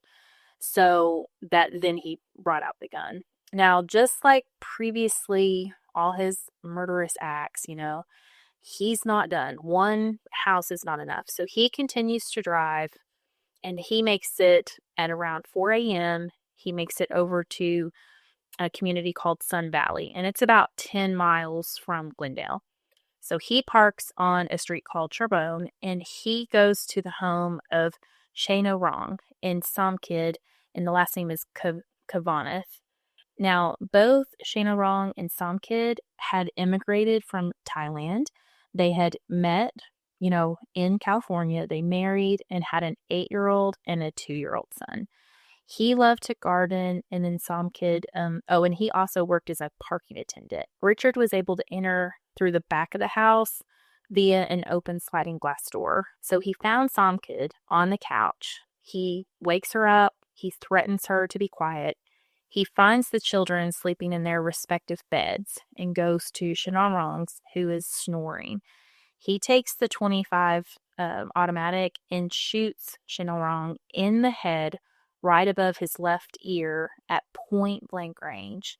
This kills him instantly. Now, Richard covers him up, and then he goes back for Somkid. He takes her and makes her remove her clothing. He binds her with a hairdryer cord in her bedroom and then rapes her. Now, Richard is screaming at her to tell him where she has hidden her jewelry, money, the same kind of thing. Now, Somkid's brother was a jewelry dealer, so she had a lot of nice pieces. So she tells Richard where all around the house that she's hidden things, like she's hidden the jewelry. Now, at one point, her son's alarm goes off, and Richard goes to the 8-year-old's room and ties him up and places a sock in his mouth. Now, before leaving Somkid, he lets her put on a robe, and then he ties her up in the... It's just, I don't know. It's so crazy that he shoots Shenarong and then covers him. And then it's like, okay, I'm going to remove your clothes, rape you, but then I'm going to make sure that you're comfortable before I then, tie you up and leave you. It's just so crazy. When he finally leaves the house, Samkit gets loose of her ties and gets her children, and she runs to the neighbor's home. Now, the first homicide detective to arrive is a Carlos Brizola and then an Al Michelarina. I'm butchering these, I'm sure. I'm sorry. They do not right away link this to the Night Stalker case because Richard had never gone this far north before in the county. So far, again, they're kind of calling him the Valley Intruder. He's kind of staying within certain realms. Well, this is the furthest. Now, they work the crime scene. They don't find any prints, but they do find, evidently, he had drank an apple juice, and so they collect that as evidence. Now, the medical examiner examines Shenarong and takes him for autopsy and pronounces him at the scene. Now, Shenarong was the 9th murder victim, and then Samkid, she is taken to the hospital.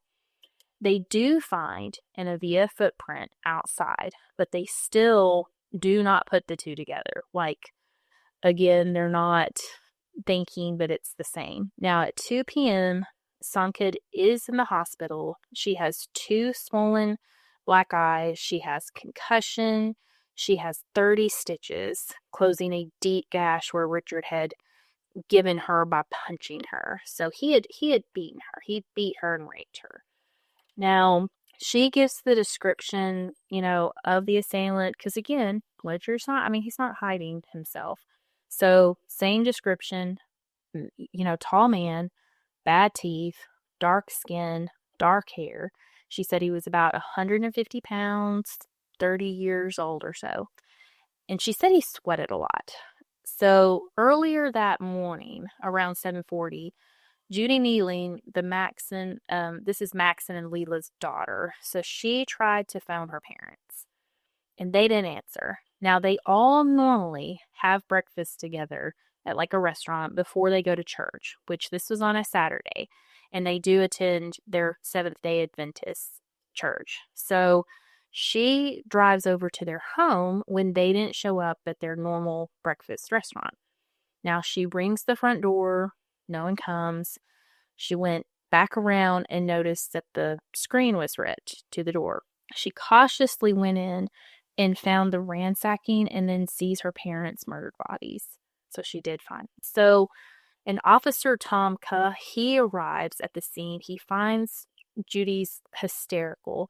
He goes in and finds the bloody scene. He seals it off. He calls in the Glendale homicide detectives. Perkins and Monaco arrive. Now, they work the scene, and they notice how brutal Maxon and Leela's wounds are. Like, one wound to her neck was 3 inches deep, and then another was like 6 inches long. There were There's like blood all over the house. The criminalists do back up a 22 slug that they found in the dresser. Now, neither police department at this point on these two cases, they don't call the LA County Sheriff's Office. Now, Gil does find out about the kneeling attack and then the Kavanaugh attack. But he doesn't find out until the 21st when the medical examiner's office actually phones him. And of course, they're angry to just find out like what's happening because they have sent out all this information to all of these police departments across the whole county. So Frank calls Glendale to set up an appointment with them. Evidently, Frank had issues when he worked the Hillside Strangler case. And so he talks to like a John Perkins in the office and he's like, dude, like, we can't have this happen again. Like, you've got to call us. We have literally a serial killer out there. So they work the screen. They do tell him they're going to work, they're not going to do it again. They didn't find any prints at the kneeling home, but the ransacking and the brutalness of the murders kind of matched. Now, they found out some kid survived, so they wanted to meet her and get a composite done. And the Avia shoe print definitely indicated the Night Stalker. Now, Gil and Frank, they felt it was literally just a matter of time before they caught him. Like, they felt they were getting really close. There is now, at this point in the case, an $80,000 reward. And the Night Stalker was just so active. He's so cocky. He's leaving witnesses and such. Like, they thought, surely he's going to be caught. Now, they met with Somkid, and she helped them put together a composite. I will post this one, too. It's the large eyes, the high cheekbones, the hollow cheeks. It's really the composite that I think of in my head about the Night Stalker. Full lips, just the whole thing. Now, they begged the LAPD they begged the LAPD to put this sketch out. So they're saying, get this out all over the place. So now on the news, the Night Stalker is everywhere with this sketch attached.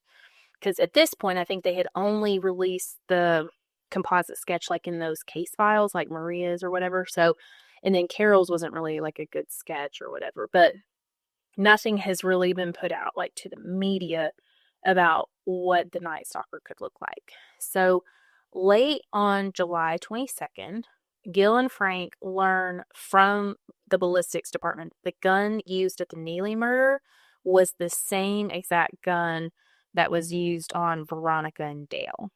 At least close enough because, again, remember, we know that bullet, was compromised.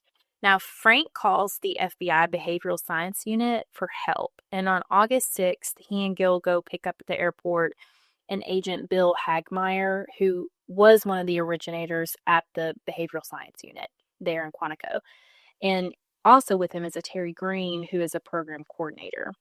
And there were two other gentlemen from VICAP, which stood for Violent Criminal Apprehension Program. So they fill in the agents, they give them the whole case file. And then they said that they put together, like the FBI said that they put together a profile, but that they really felt like this person was a unique killer, like nothing that they had ever seen before. I mean, how scary is that? So Frank and Gil are like, of course they're thinking this in their head, but for the FBI to tell them that is just like, they're just like, whoa, like what is going, like who is this guy? We've got to catch this guy. On 2 a.m., this is also on the 6th, Richard is back. He drives over to an area called Northridge. It's a community that's even more north. It's kind of northeast of that Burbank-Glendale area. Now, he parks on Acre Street, and he finds the home of Virginia and Chris Peterson. Now, Virginia is a postal worker, and she's 27. Chris is 38. They're both very tall. They're both very athletic, like they're very fit people. We'll talk about why we're talking about that in a minute. They have a 5-year-old. They both have worked really hard. They had recently, purchased their first home. They're just living their American dream. Now, Richard tries to enter the home, but the front door and the windows are locked. He went around back and found the sliding glass door open, though. So he goes in there. He found the Petersons in their bedroom and enters. He has his 25, automatic gun.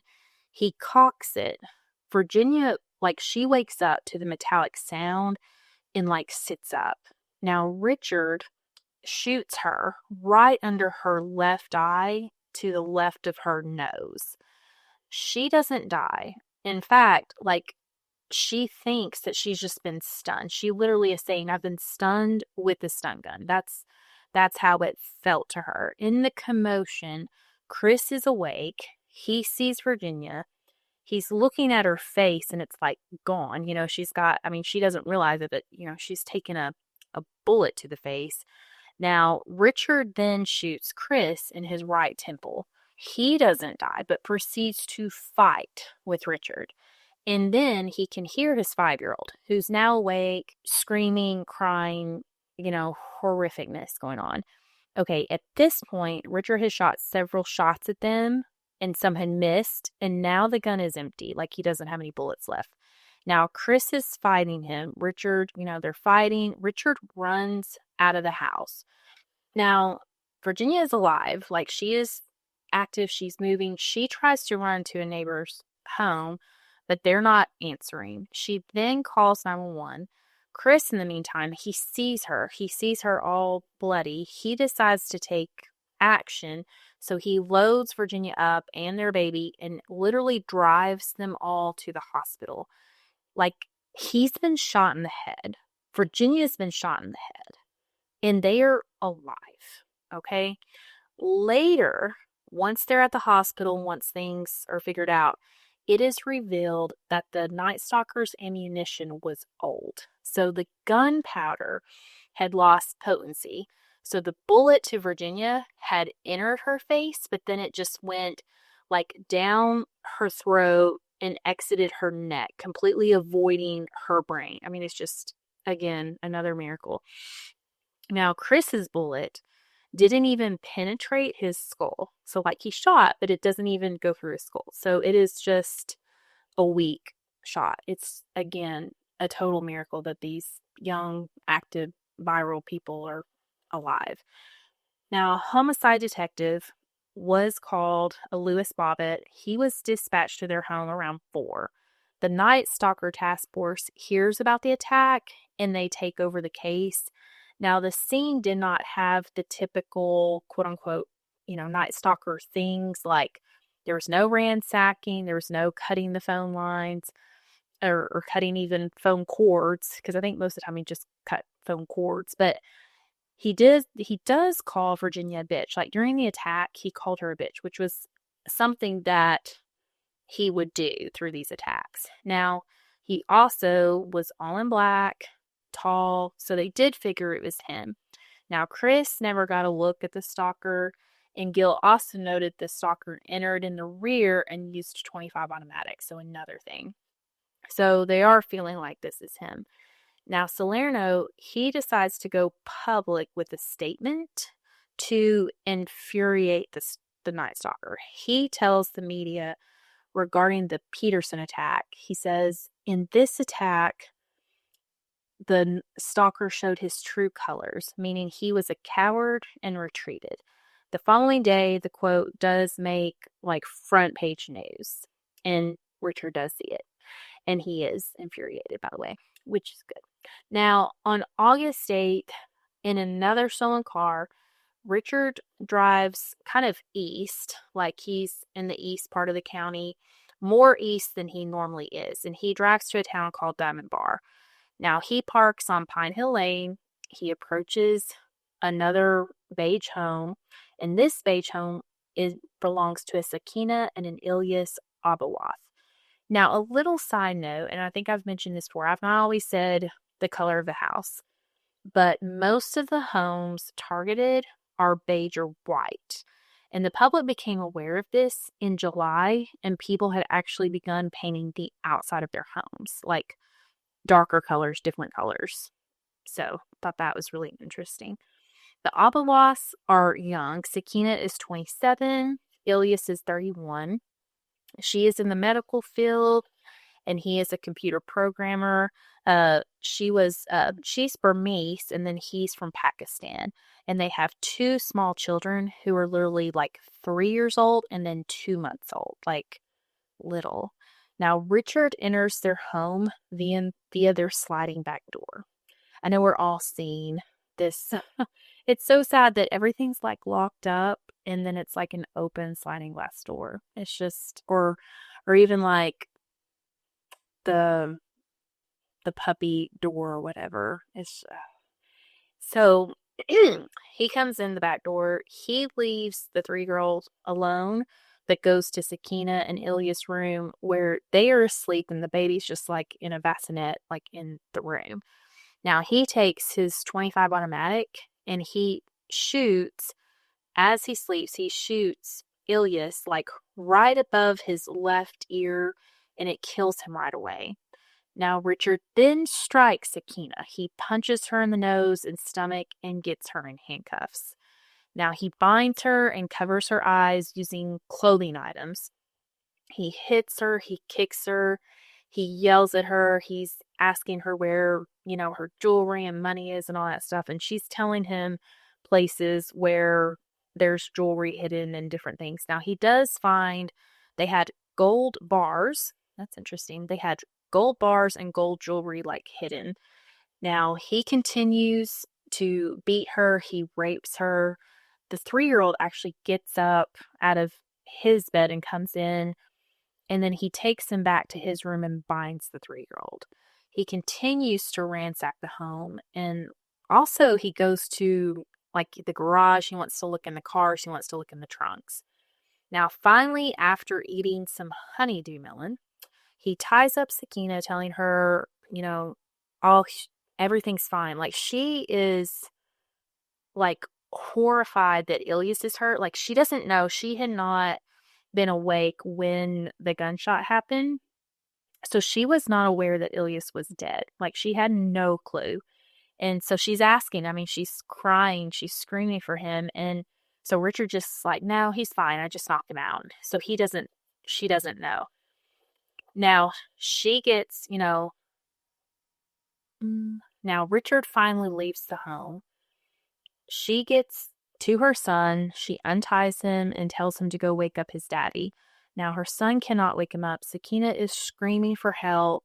She's screaming for Ilyas and the neighbors. So she tells her son, because she's in handcuffs, okay? So she can't get out. Now she tells her son, he is free, by the way, to go next door and get help. Now, this is 3:45 in the morning. Bob and Rowetha Wilson live next door to the Obawas, and they know them, they're friendly and whatnot. Now, they hear their doorbell ring, and they find the little boy, and he asks them for ice cream. He is 3. This is just so heartbreaking. Now, the Wilsons could hear Sakina screaming, so they go to her.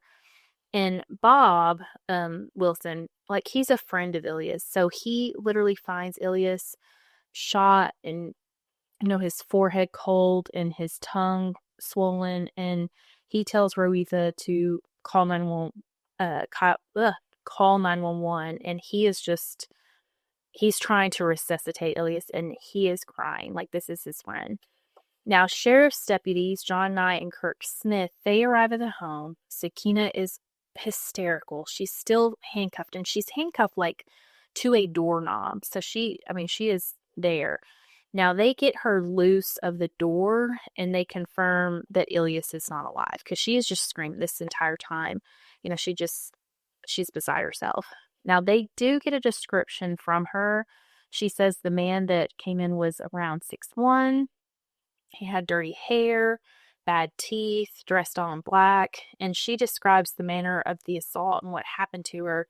And the deputies hear this, and they automatically think Night Stalker. Now, Gil is summoned to the Obawath house, and he arrives around 5. And at the scene, they note all the Night Stalker things, all the similarities. But this time, there's no Avia print, but there's a different shoe. it's a similar size, but it's not the Avia. Now, the criminalists, they bag up all the items that they can. There's like a 25 uh, bullet casing in there, and they get that, and it is going to match the others' scenes. Now, around 6:10 that morning, so Gil is called about maybe someone has seen the Night Stalker. Because people, they're getting tips. They're getting tips, and they're having to follow these tips, but they're getting tips from everywhere. So evidently, this person was caught in a porn store, and then Gil goes to find the suspect, but the suspect is like well groomed. He has good teeth, and then his shoe size does not match the 11 and a half. So he's like, no, that's not my guy. Now, by noon that day, the sheriff department calls a press conference, and they alert the public to the fact that this is a serial killer and such. The detectives are told not to talk to the press at all. And at the conference, now this is a Sheriff Block. Now he tells the public that the assailant has shaggy hair, bad teeth, and was attached to 14 different attacks of rape, murder, and robbery. So now the public fully know kind of more going on, okay? They're kind of more aware. They know from the media, but this is coming from the sheriff's department. Now, thousands of calls and tips are coming in, even more than before.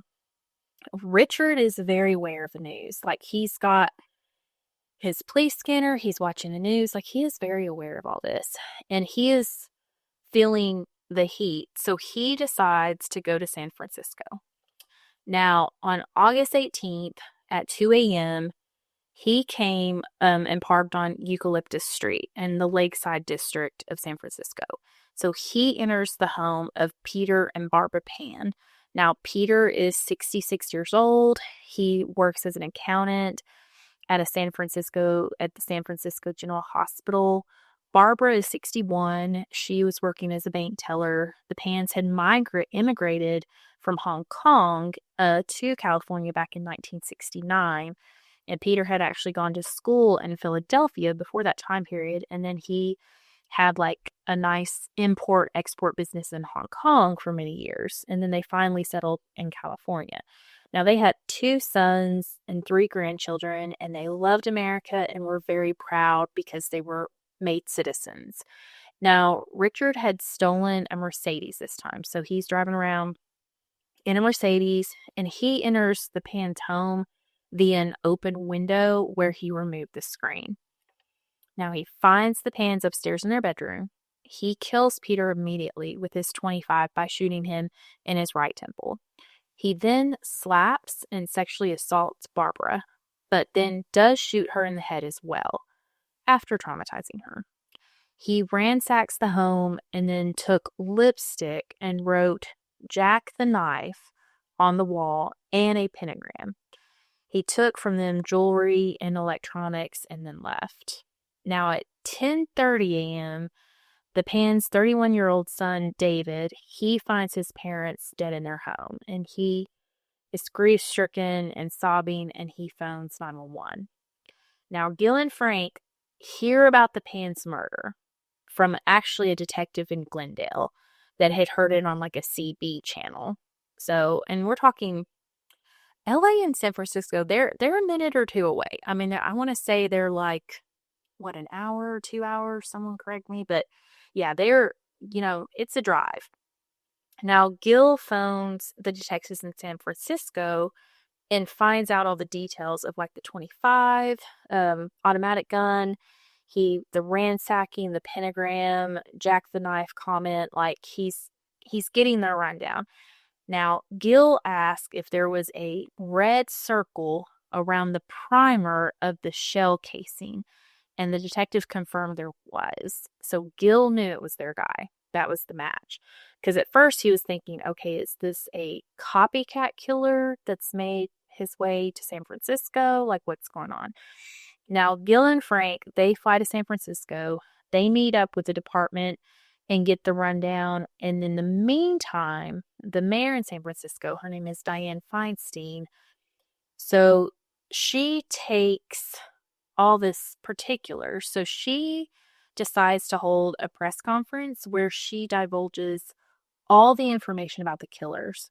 Like, she discusses his shoot, she discusses the type of gun, and of course, Gil and Frank and the whole task force, they are absolutely like horrified. They're livid.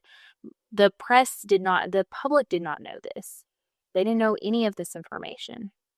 So now it is out there. Like, all this very real information about the case is out there. Now, at 9 p.m. that night, Sheriff Block has his own press conference, and he blasts public officials for making the case public, stating this places our community in jeopardy and impedes our ability to go forward with the investigation. Now, not only are the citizens in LA scared, now you have all of San Francisco on high alert.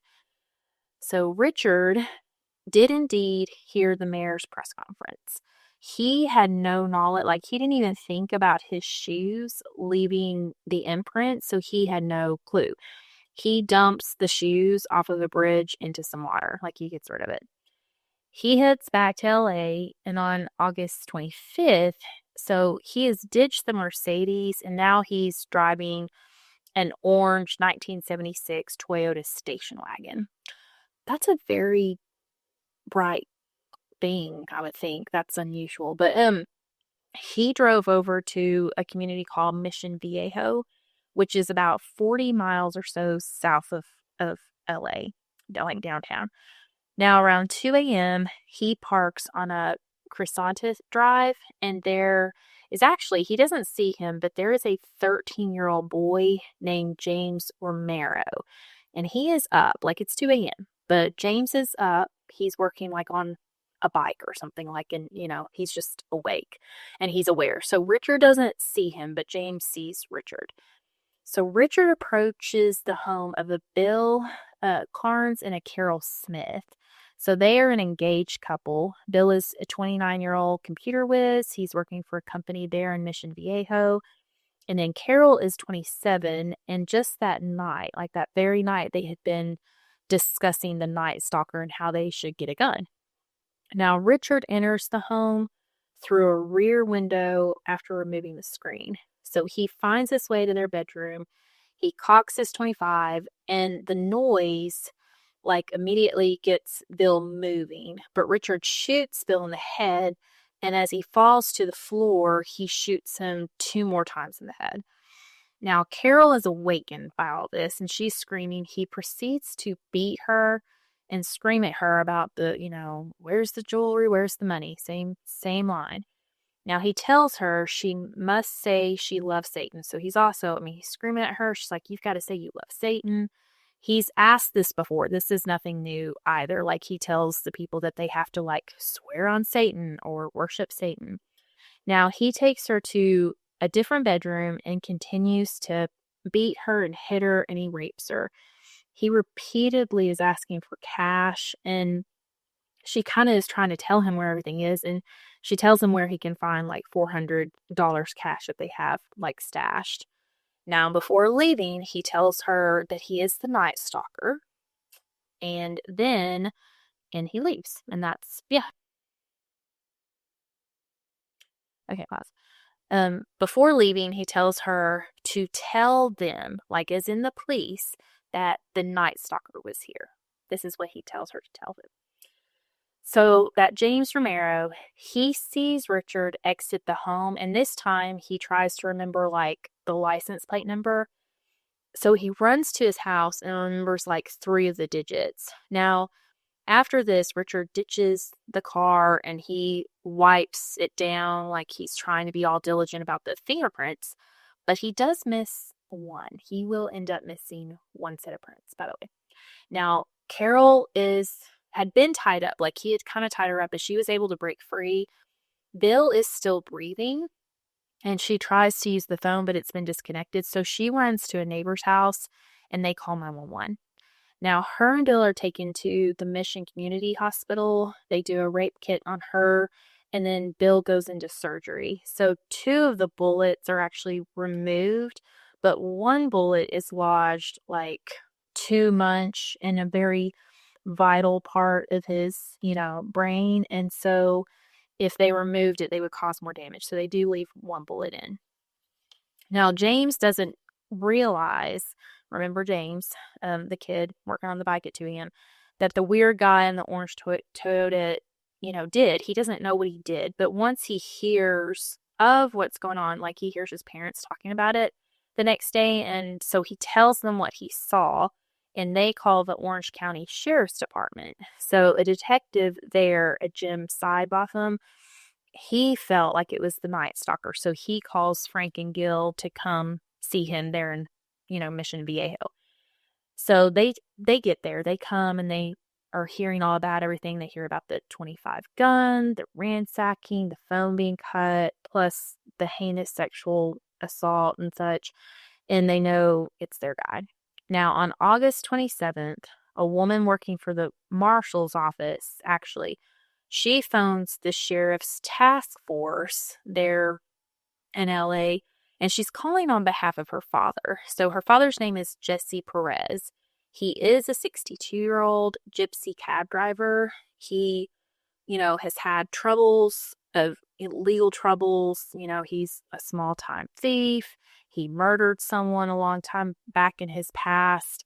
Now, he was working downtown as this gypsy cab driver, and his section is around the Greyhound station, and he had told her he knows of a person named Rick who he believes was the Night Stalker. So she's filling in the deputies with this information from her dad, but she didn't want her father to be in trouble.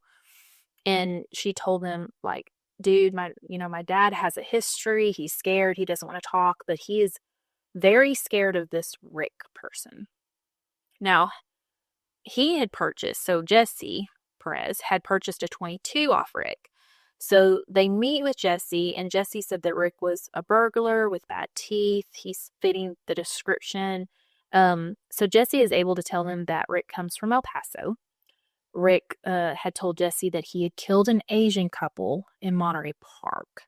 And then Jesse had read about it in the paper, kind of putting the two things together, and that's why he had talked to, like, his daughter or whatever. So he also told them about how Rick had been arrested for stealing a car in the time frame around December of 1984, so that they needed to go find that record, that there should be an actual police record on Rick. Now, Jesse was then interviewed by Gil and Frank as well, and he told them that Rick was a loner. He's always talking about Satan, so it's just really lining up. Now, Jesse also was able to tell them the fence's name. So the fence is like the person that, like, when Richard steals all these things, the fence is like the person that he goes and gets money and then filters these things out, I guess.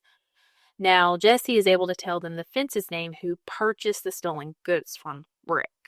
Now, his name is Felipe Solano, and then he, like, where he hangs out is kind of near Dodger Stadium. So Jesse's giving them this tip.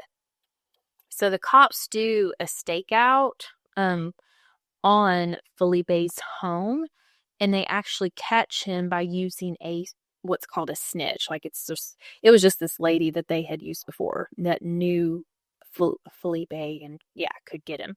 So he lets these cops in, and he has all these stolen goods from the Night Stalker's case. So they get him into custody. They kind of arrest him or whatever and talk to him, and they take all of that into custody. Now, by August 28th, the police have tracked down the stolen orange Toyota station wagon. Remember that James had led them to. They dust for prints, and remember, Richard had wiped it down, but he had left one behind. So they do find a fingerprint left behind. Now, in San Francisco, they've released pictures, which is really smart of their department. They released pictures of the jewelry from the Pan residence that Richard had stolen, hoping that someone would find the jewelry, and they do get a hit off of that. So there was a woman, Her name was Donna Myers. So she calls in. She's like, she was friends with a thief named Rick from El Paso, matching up with what Jesse said. Now, Rick would give her rings to hold for him. And so she would just hold stuff for him. Now, she had given some of the jewelry to her daughter. Her name was like Deline, who was married to a guy named Earl Griggs. So Earl actually saw on the news about the pan jewelry, and he's like, that looks familiar. Like, he's like, that piece of jewelry is a bracelet that Deline was wearing. So he's like, yeah. And of course, there's like an $80,000 reward for catching, the Night Stalker. So this is huge. So the family had actually been suspicious of Rick since the Pan murders, and he definitely, obviously, was fitting the description of the killer that was put out already. Now, they call the task force, and they connect with Detectives Klotz and Folsom, and then Greg describes that Rick was a professional thief. He's always talking about Satan. He had really bad teeth, and Greg said that Rick had been a dope fiend and that he had track marks on his arm, but now he was not, doing that anymore. He just smoked pot and drank all the time. Now, Greg also stated Rick had a .25 automatic gun that he had tried to sell to him for $150. So all of this is just kind of, full force. So Greg leads them to Donna's house, where she had met Rick through her friend Armando Rodriguez. So she said Rick would bring her money and jewelry to hold. And one time he actually gave her like $500 cash and then a piece of paper. And on the piece of paper, he had written his sister's name and phone number on it. And he said, okay, if I don't come back for this, just please get this to my sister. So incidentally, he did come back for the $500. So she had just thrown away the paper. She didn't remember the sister's name or phone number or anything like that. She did remember that happened. So she didn't know Rick's last name. Now, they interview Armando. Armando hates cops. Like, he absolutely hates cops. He wasn't going to talk. He wasn't going to be a snitch, but they threatened to arrest Armando as an accessory to murder since he had the jewelry and whatnot from the Pan's murder. So he finally complies with the police and tells them Rick's last name is Ramirez. And that's all he knows. He's like, that's all I know. It's Ramirez. So now they have a Rick Ramirez. Okay, guys? It's so amazing how, like, all of this is just, like, to see this, like, coming together. And, so now they have a name, and they're searching the police databases. So they're looking for Rick, Richard, Ricardo, Ramirez. But there were a lot of them. So this is, like, kind of a huge search. Now, Gil and Frank were waiting on the fingerprint off of that Toyota as well. Remember, because he got a fingerprint. And they're trying to get that because then they can match to, then they can kind of narrow down the Rick Ramirez.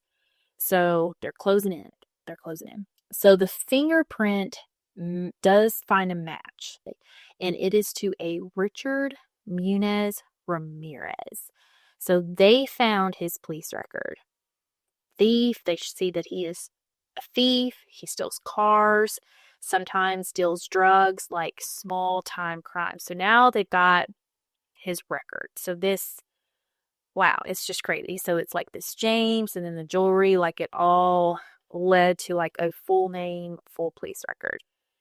So Sheriff Block decides to hold a press conference to announce the suspect's name and his mugshot, which had been shown already and verified by that Jesse Perez.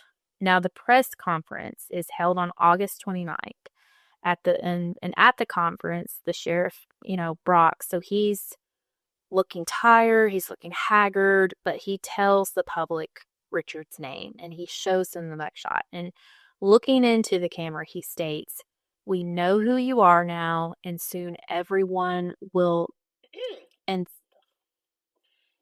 soon everyone will. There will be no place for you to hide." So Gil and Frank, they're not thrilled that Richard's full name is released, but it kind of is what it is. Now, everyone everywhere is looking for Richard. Like, they have a name, they have his picture, everybody sees it.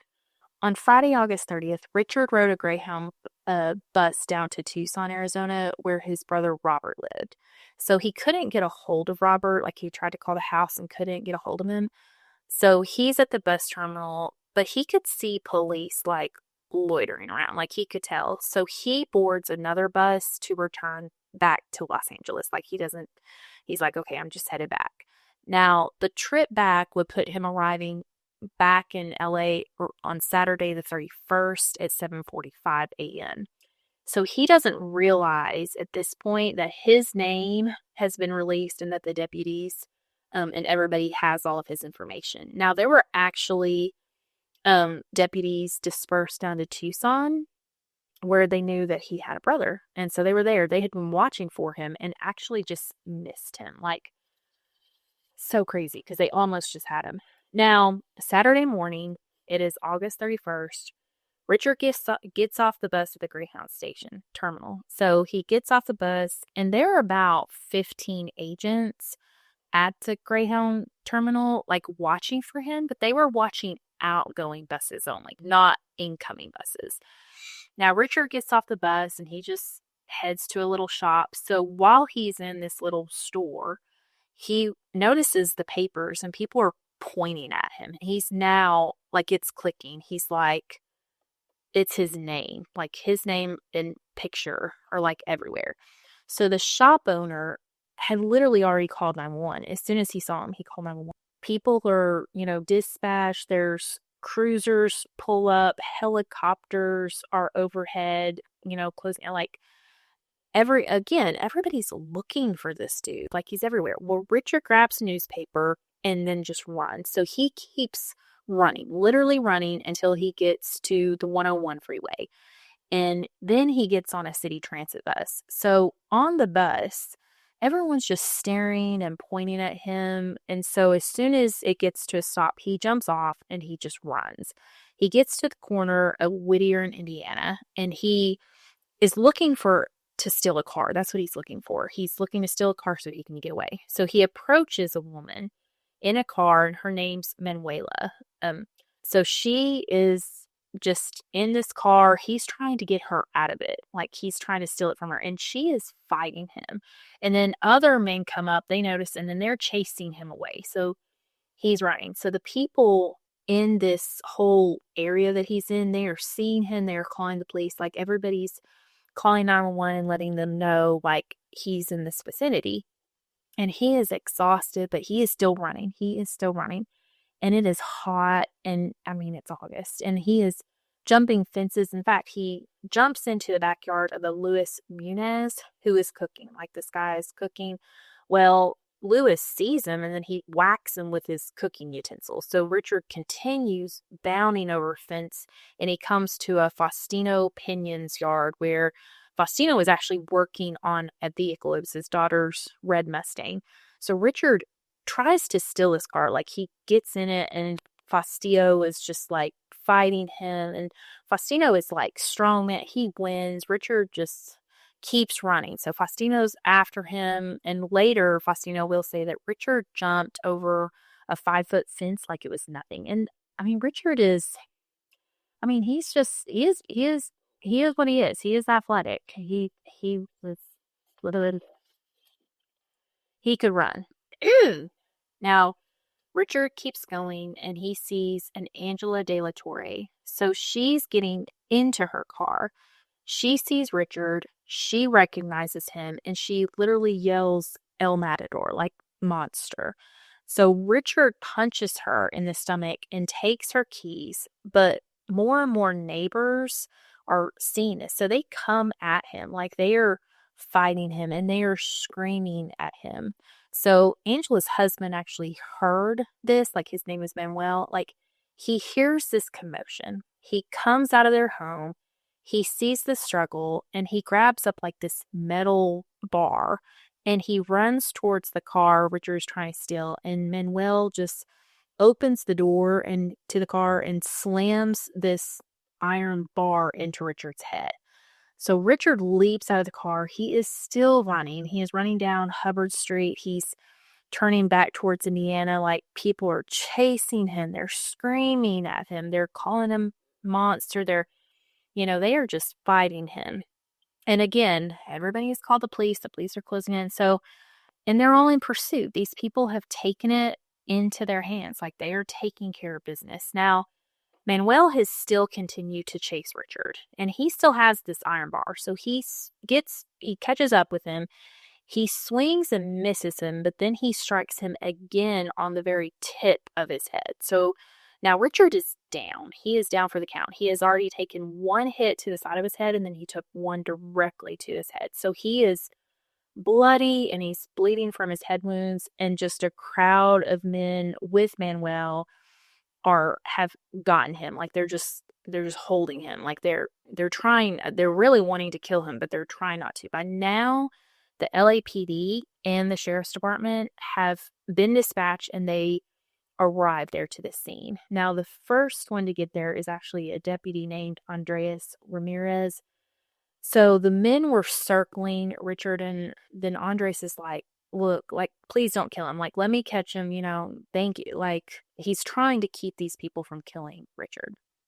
So he gets him. Deputy Ramirez asks Richard his name, and Richard says Ricardo Ramirez. And, Deputy Ramirez, this is confusing, knows it's him. He knows he has the Night Stalker. So he arrests Richard. He gets him, in handcuffs. He has him, like, sitting on the curb. There's medevac people, attendants arrive. They come and bandage him up. Like, of course, he's got the head wounds and such. And I will share the picture. I think it's a pretty iconic picture of when Richard is captured. And as they're going around, the sheriff's department, the police that are there, they're getting statements from Manuel and his neighbor friends, and that they took down Richard. So an LAPD officer arrives next, and they decide to go ahead and get Richard to their Hubbard Street office. So because there is a huge crowd of people that have gathered, and they're angry, like, they're mad. So they're trying to get Richard out of there. So they take him to the LAPD's Hollenbeck station, which is nearby, instead of taking him to the sheriff's department, which was a bit of a rub, as you can imagine. But yeah. So in the car, all that Richard said was, "Why did you not shoot me? I deserve to die." So this is what he said. So this is where I leave you. I had really originally wanted this to be just a two-parter. But as you can see, there was so much information in part one. Part two, there's so much. And I really, I'm not going to deep dive into, all of this and then glaze over the trial and glaze over the drama, because there's still so much left. So part three is going to cover, everything that happens after he's arrested, the trial, the legal dramas. He's going to face other dramas. He's got, he lives a life in prison, and it's just as ridiculous as everything else, as you can imagine. But anyway, so part three will pick up, and I will get it out to you guys as soon as I can. But thank you for listening. This is a lot, and please leave me comments, anything, and love you guys, and take care. Bye.